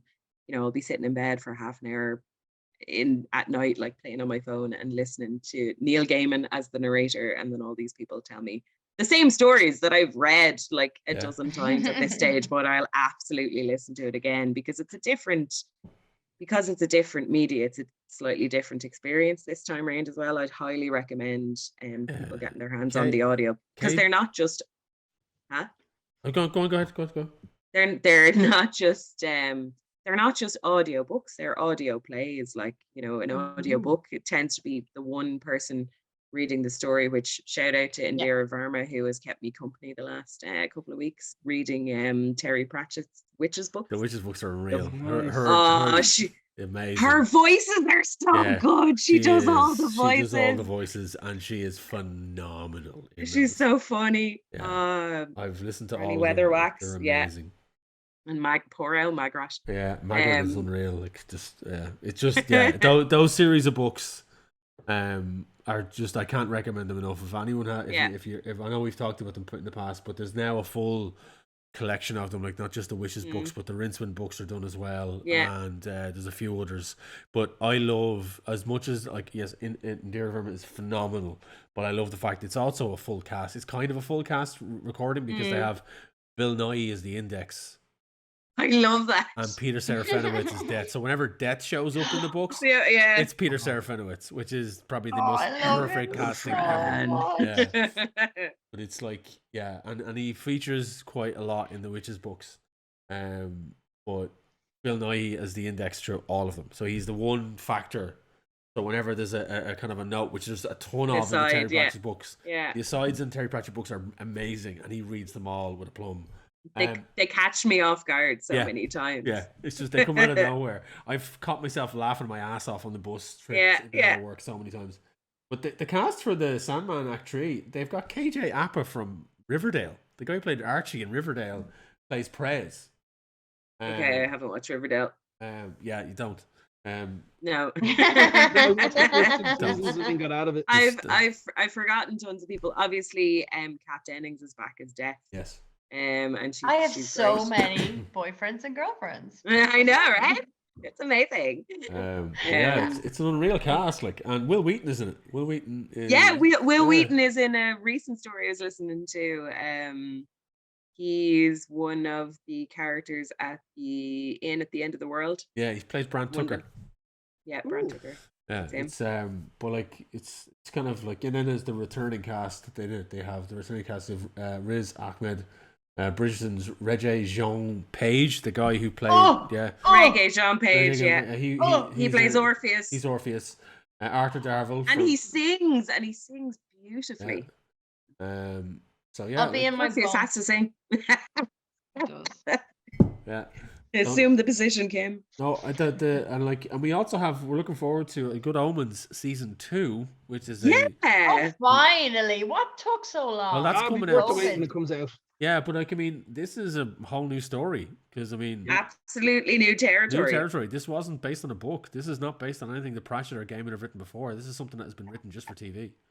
Because of the demand. Yeah, that's all that matters. Yeah. You know? Also, it was only the original source material only supported the first season. Yeah. Right. Yeah. The actors were so good. We wanted more. You know. I mean, if you think about it, like if we didn't get Good Omens the first season, there probably would not have been staged. The stage probably wouldn't have happened because their chemistry was so good. Yeah. And that just got its third season actually, which I haven't watched yet. But I haven't watched it myself, but it's in the cards. There's a lot of good stuff coming down the pipes. Really, really is. Guys, can I tell you a story? Yeah. Jill, you were saying I'm listening to this audiobook of this thing I've read so many times, and I was about to scream "fucking Mark," and then I remembered. I remembered a seasonal detail. I have to tell you, Santi lists were written in this house a couple of weeks ago, and on Rebecca's list, she had the WWE Slambulance. which is an ambulance with breakaway doors, breakaway side of the van, spring-loaded fucking stretcher that fires out the back. You know, for when you can't contain it to the ring and you have to start beating each other up while somebody's already in the ambulance. I love wrestling. Know about that. So here's the thing, Darren. She's never seen a fucking minute of wrestling because I don't have the stations. I knew WWE got its own station, so I presumed I couldn't watch wrestling anymore. That's it. So Rebecca wants this. So I was she doesn't know any wrestlers. So I said to her, "Oh, this is good. Now, Rebecca, this is, you want this?" And she had written Slambulance on it. It's fucking adorable. I'm going to, whenever this... Just that word, Slambulance. Word is so brilliant. When you post this episode, I'm going to put the picture of the way Rebecca wrote it in the comments, right? So I said to her, "Now, Rebecca, this doesn't come with figures? Doesn't come with like characters?" I told her that so that she would then go, "Oh yeah, could you get me could you, well, not me, can Santi get me some characters?" The big guy. So I said, "This doesn't come with characters," and she goes, "No, it's okay, I know witch dolls." Yes. So which of her dolls are beefing so bad they're gonna be fucking each other through the wall of an ambulance? It could be the Royal Rumble. You don't know who's going to show up at the Royal Rumble. But the idea of seeing rainbow high dolls and guitar. Anyone could show up. Anyone could show up. Darren, I am here for your Easter eggs, by the way. But I visited my 75-year-old neighbor during the week, I went over to see Lucy, and I hadn't seen her in a while, and I was telling her about this. She says, "What do the kids want for Christmas?" And I have to tell you one thing, it's really funny. And so then I said, "Lucy, she's never seen a minute of wrestling. Where did she get this? We don't even have the stations." And she goes, "It's on Virgin Media 2 on Sunday mornings." There you go. So And it it's turns out, censored. A, Lucy watches the wrestling, and B, I can also watch the wrestling. So And you have a Amazing. 5-second pause, so you don't actually get to see the thing connect, which is great. So- It's annoying for when you're an old man, a distinguished gentleman. You want to see the hit, and it doesn't happen. Not that I watch it more, but yeah, in the mornings they pause it, so you don't get to see the extreme. they pause what? Does I it? was. You don't pretending see the Can was moves a steel connecting. chair, and when they pick up the steel chair and they go to hit someone, just as It they're cuts about away. to, it pauses, or it cuts to the crowd, and then it cuts back when. They could make some Oh, that's good for Yeah. kids. they could That's they could make good. some Okay. situational comedy out of that. Curb Your Enthusiasm, the shit out of it, with a record scratch. And going, Yeah. you're probably wondering how I got to this At point. this scar. Lads, I can't believe the Slambulance is gonna be here. That's just legendary. I get it just because of the name. That it's I want you to get some videos of her playing with I it. will. With the I just realized- Barbies. The dolls. I've just realized I have 2 Hardy Boys and a Lita upstairs in the attic. I just need to get them I out. was I'm going so to say, jealous. I was going to say you do have. I did know you had wrestling figures. You had those at least. But I'll probably get my Britney dolls down instead, because that'd be funnier. But like, What? she knows which dolls, lads. She's. Are you got it in selling your hand. Team Extreme? Oh my God. Would I? Oh my God. Would I give it to someone more deserving and deal with my hoarding problem? Yes, Jill. Jill, anyone but you, I've maybe actually not. met Lita. You, however, you have met Lita. You have more license to have it than me. Oh my And God, absolutely. I was so Absolutely. starstruck I couldn't even talk to the woman. She's Yeah, I'd say so. Me Cool. either. She doesn't make my list of 1,400 boyfriends or girlfriends, because I would not be able to talk to her. yeah.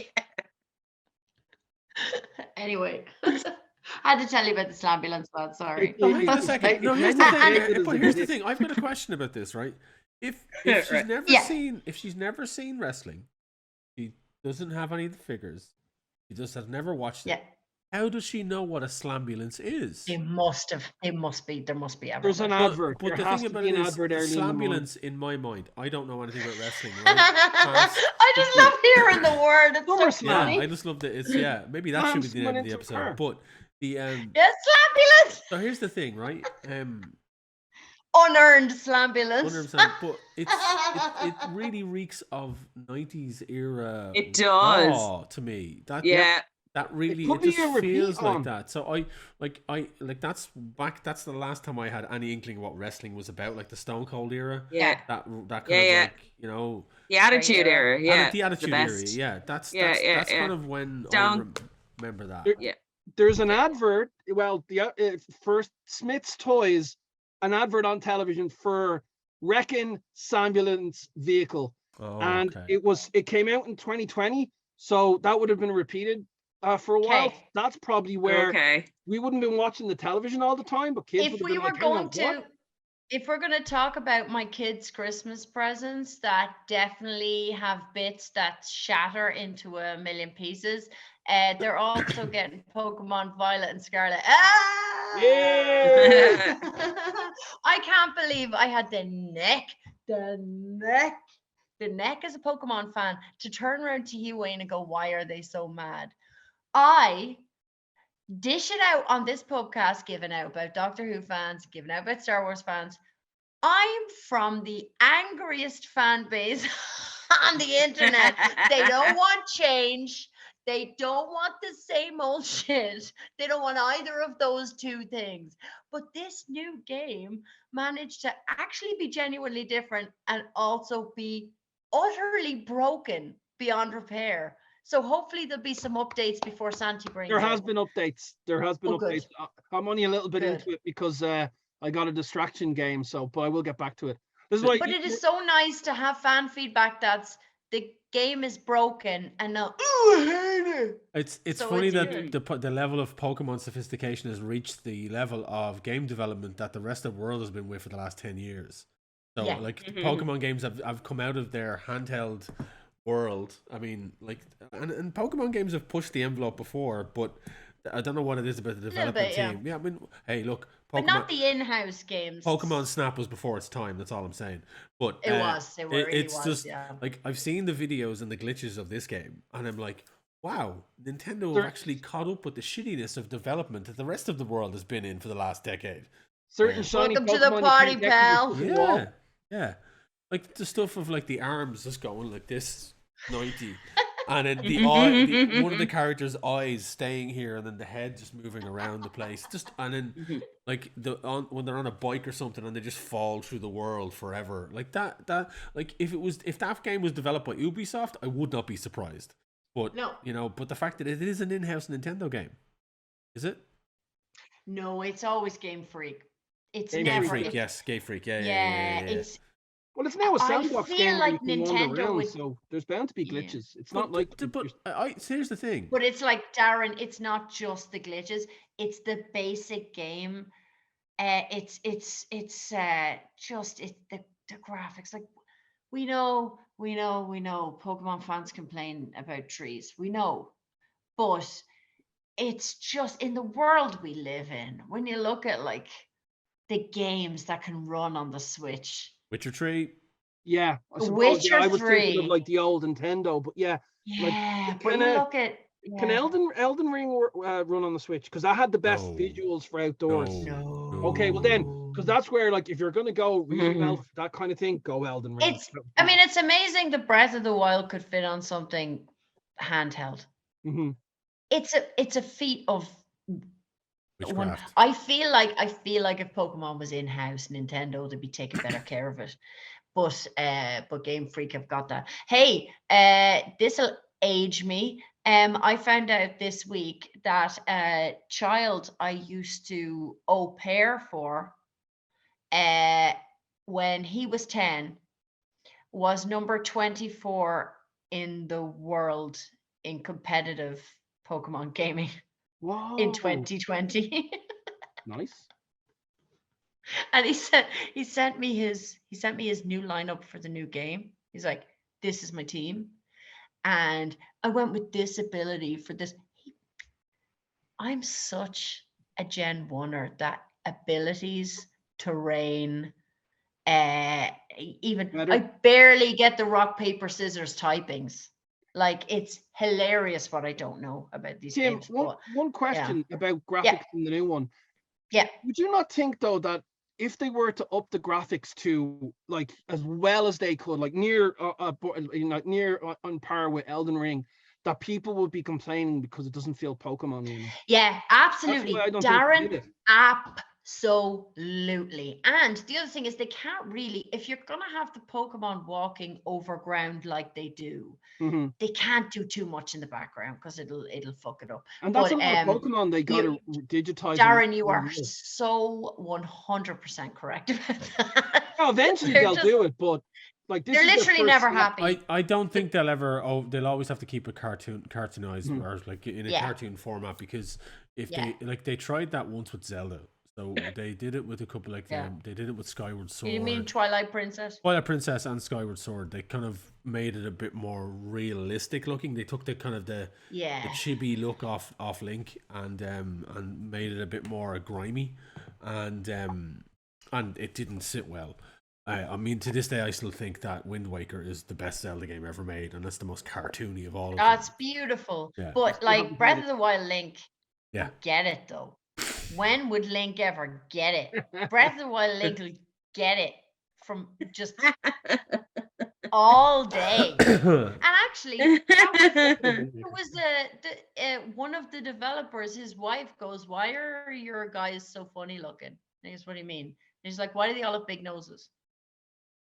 I said, "What guys?" He's like, "The Nintendo characters." And she started listing off all the men, and she's kind of like, "Why is there nobody handsome?" And he went, "Oh, and then he made twink Excelsior Link in Breath of the Wild. Oh my God.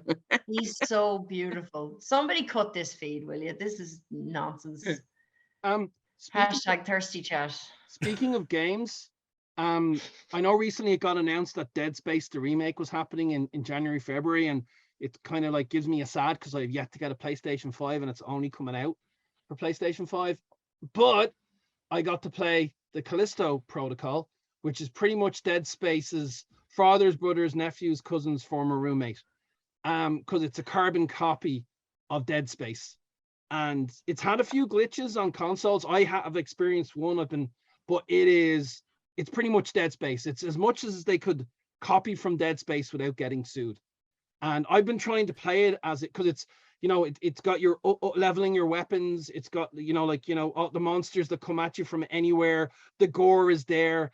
You're basically playing this cool pilot that's going to this horrible cold planet. And just as you come out of the planet, something happens and you have to turn around and you crash and you're trying to get off the planet. That's the story. And so you don't have a clue what's happening, but all these monsters are coming out of the woodwork. It's scary. It's scary as fuck. Like there's some, I love horror movies, but I don't like the let's see if we could get this guy to have to go and see a shrink horror, like the case in point, Terrifier and Terrifier 2.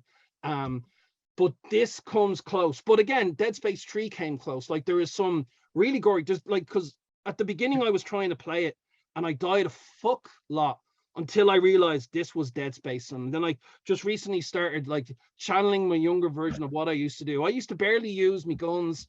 I used to just use the ability. You have the ability in Dead Space where you can levitate something and throw it at a monster. And depending on what you pick up is what happens. And you get this gun, and like it's used only at the beginning. Because when you crash on the planet, it's a prison planet, and you're innocent, but you get taken and you get put in the prison planet, which is a lot like I think Dead Space 3, and shit happens a lot like Dead Space 3, and you just have to escape, and that's what I'm doing. But yeah, it is pretty much Dead Space without getting sued. But I'm not getting all the glitches. A lot they kind of rushed it on the PC and a few other consoles. The PlayStation 4 has been great up until there's a scene where you can't get through a door. A monster has to open the door for you. And when it does, you kill the monster, obviously, and you wander over to get stuff because you can't get through another door without a key code.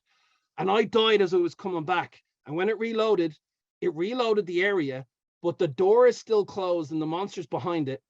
And when I go up to try and get the monster to open the door, he phases through the door and attacks me. And oh God. So I was stuck, except I had to save just as you get there. And because I had muscled memoried it and had been like remembering how I used to tackle Dead Space before, I breezed through it. Whereas the first time it took me like an hour of like getting through all the monsters and dying and panicking and pressing buttons. But now I seem to have remembered like my Dead Space training. But if you love Dead Space and you are like myself and you don't have a play, well, hopefully this more can come out soon.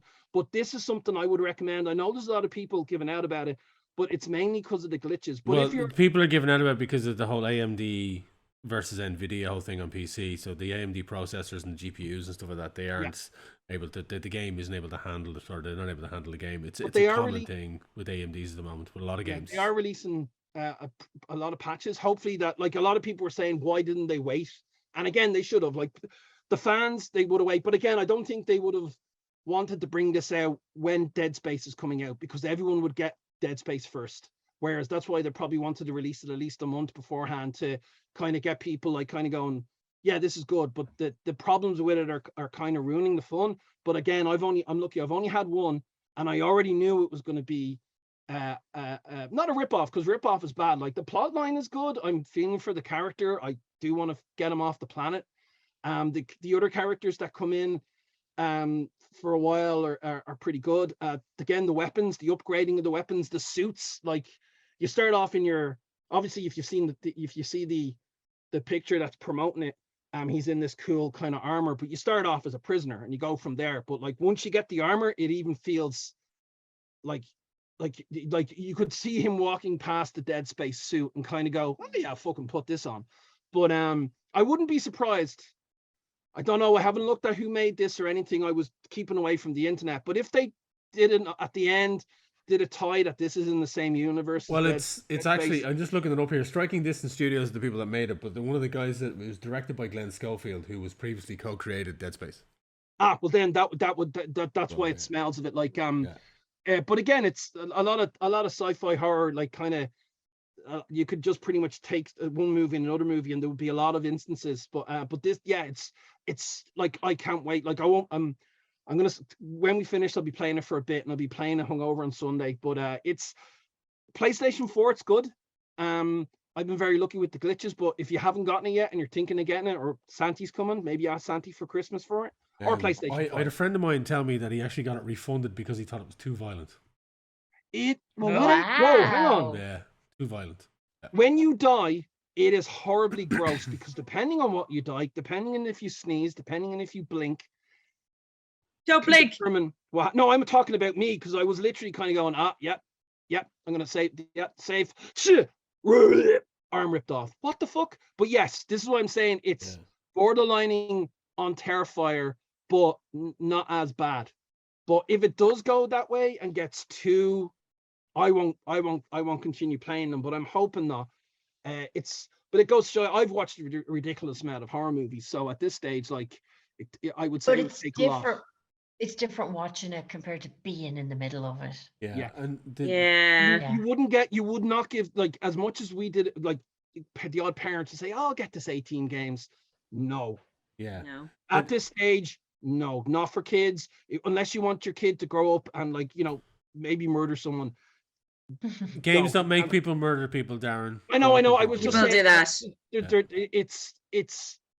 I would. What's the name of this game again? If a kid's seen it, I would say Callisto Protocol.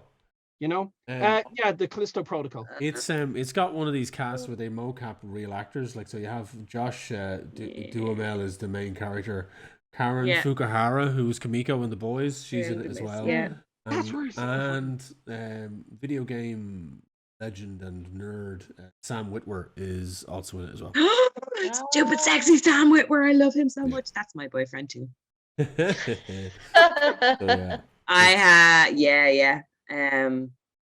Loved him since Battlestar. This game was not released in Japan because it was not able to get the 0 rating in the country because it's too violent. Wow, too violent for the Japanese. Japanese. Speaking of Japan, a lot of, I'm going next year. Ripping up arms, What? off heads. Yeah, I'm going to Japan next year, Kim. Oh, sweet. Wow. I booked my flights. I'm going for 3 weeks in April.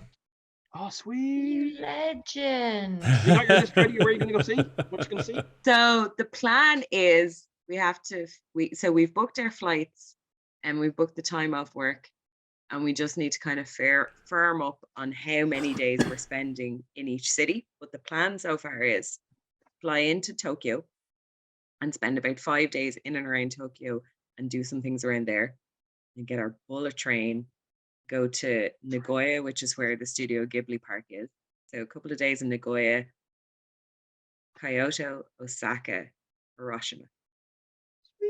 Okay, so back up. Kanto, Johto,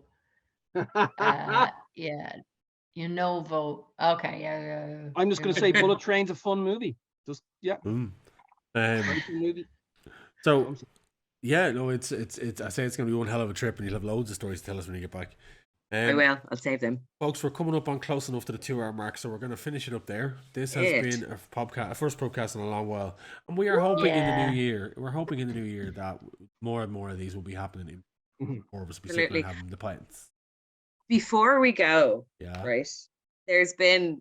I don't like to bring a downer, but also we've lost some awesome people in the nerd world since we did our last podcast. We have. And there's a few of them that I'd like to give a shout out to. Yeah.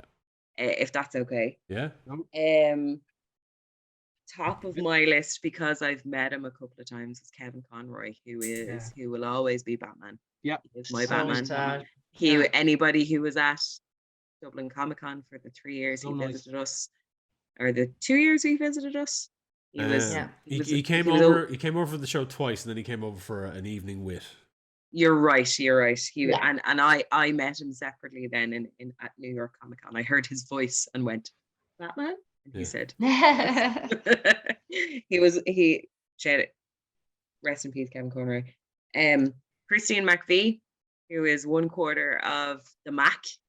And I know she's tangent on music and not necessarily comics and movies, but she's one of the icons. Hagrid. Yeah. Cracker. Cracker, there we go. He was a cracker boy. I still remember him as closing the door in Flash Gordon. Yeah. Wow. Yeah, See, I have to check because there's one of your things came where it's like, how do you like what's a reference for that actor from, like, you know?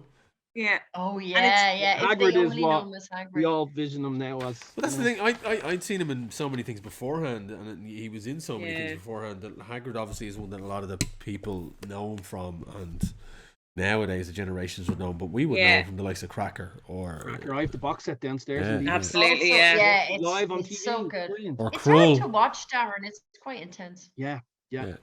Also, he's in that horrifying fell between two stools, didn't know what genre it was supposed to be movie Gooby, which has one of the all-time best episodes of How Did This Get Made podcast about it, and also one of the best Danny Gonzalez commentary videos because he's in it with Drew Gooden and Curtis Connor talking about Gooby. So I'm writing down that movie name.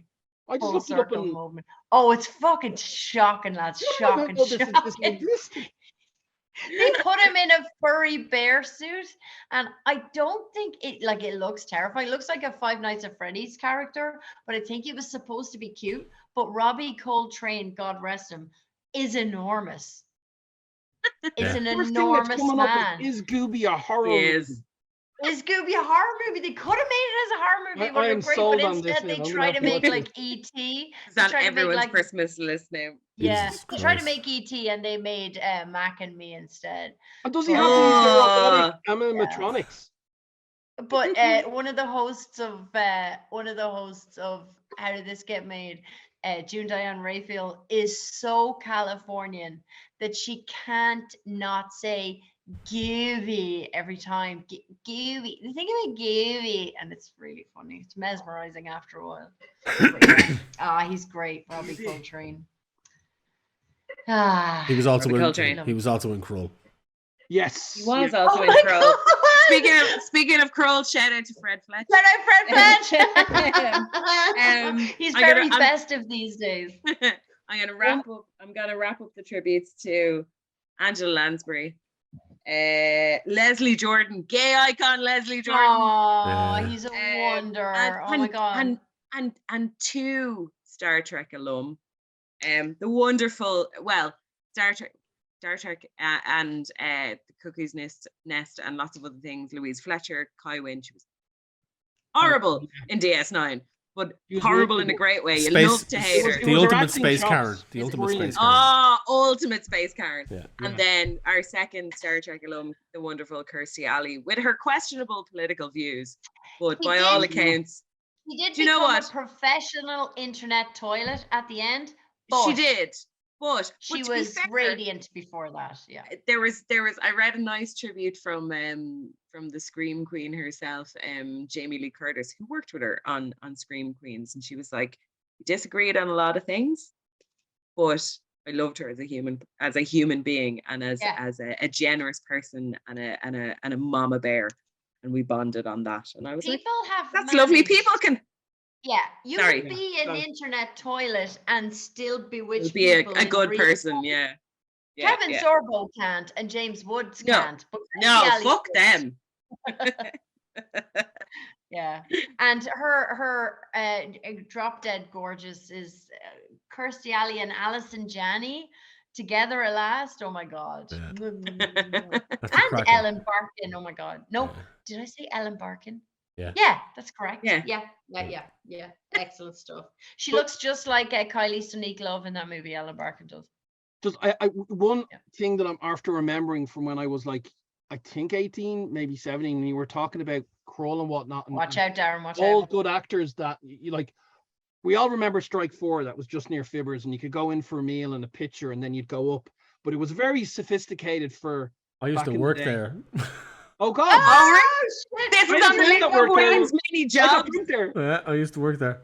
But it was high end a sports bar for Dublin, like, you know, but like we found it not many people did, and we used to go for meals there before Fibbers. But I was there one time, and again, this was when I was 17, 18. The internet wasn't good. You can't look people up and whatnot. But I was still watching all the classics like Krull. And I was sitting there having a meal with the lads, and I kind of like look, and there was about 2 or 3 distinguished gentlemen behind me. And then I clock eyes with one of them, and I'm like, I know him from somewhere. And I turn back and continue. And then I look back, and I'm like, to get another look, but they had already gotten up. And it was your man, Al Armstrong. He was in Krull. He's in a lot of stuff. I'm just going to quickly see if I can find something that Krull, Sleepy Hollow, The Mummy Returns, Van Helsing, but something that we would probably, Wow. you know him as soon as you see him. But Penny, he was literally there, and my brain was like thinking of that's the guy from Krull. But it wasn't until I was on my bus home that I went, Yeah. bollocks. Yeah. But so technically, I had a meal with He's him. he's a British character actor. He's been in a rake of stuff. I actually only watched. He's in fucking tons of shit. Yeah. I actually only watched I was during the COVID thing. I watched the Year of the Rabbit. Has anyone seen that?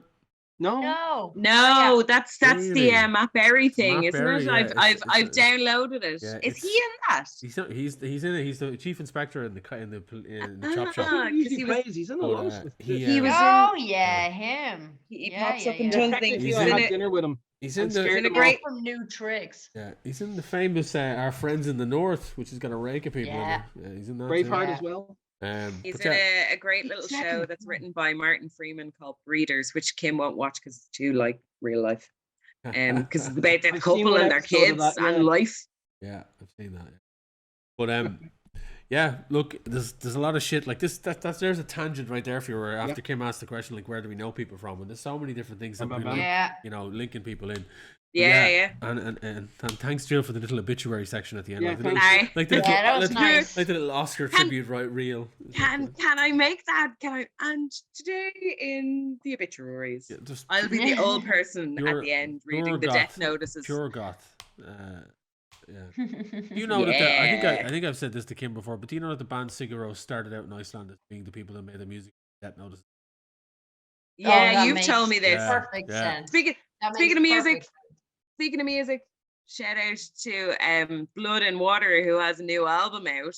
Oh, Delicate yeah. Remains. Go check it out. Fucking Oh, savage. yeah. Oh, and when it comes to talented friends of ours, did you all get this? No, not yet. Not yet. No. Oh, it's excellent. Aaron Lusty, JP Jordan, and Becca Carey made a very odd thing, and it's beautiful. Ooh. Plowman, Ooh, and I like I'm odd. not going to explain it to you because it's a bit It's clever for spoilers. me.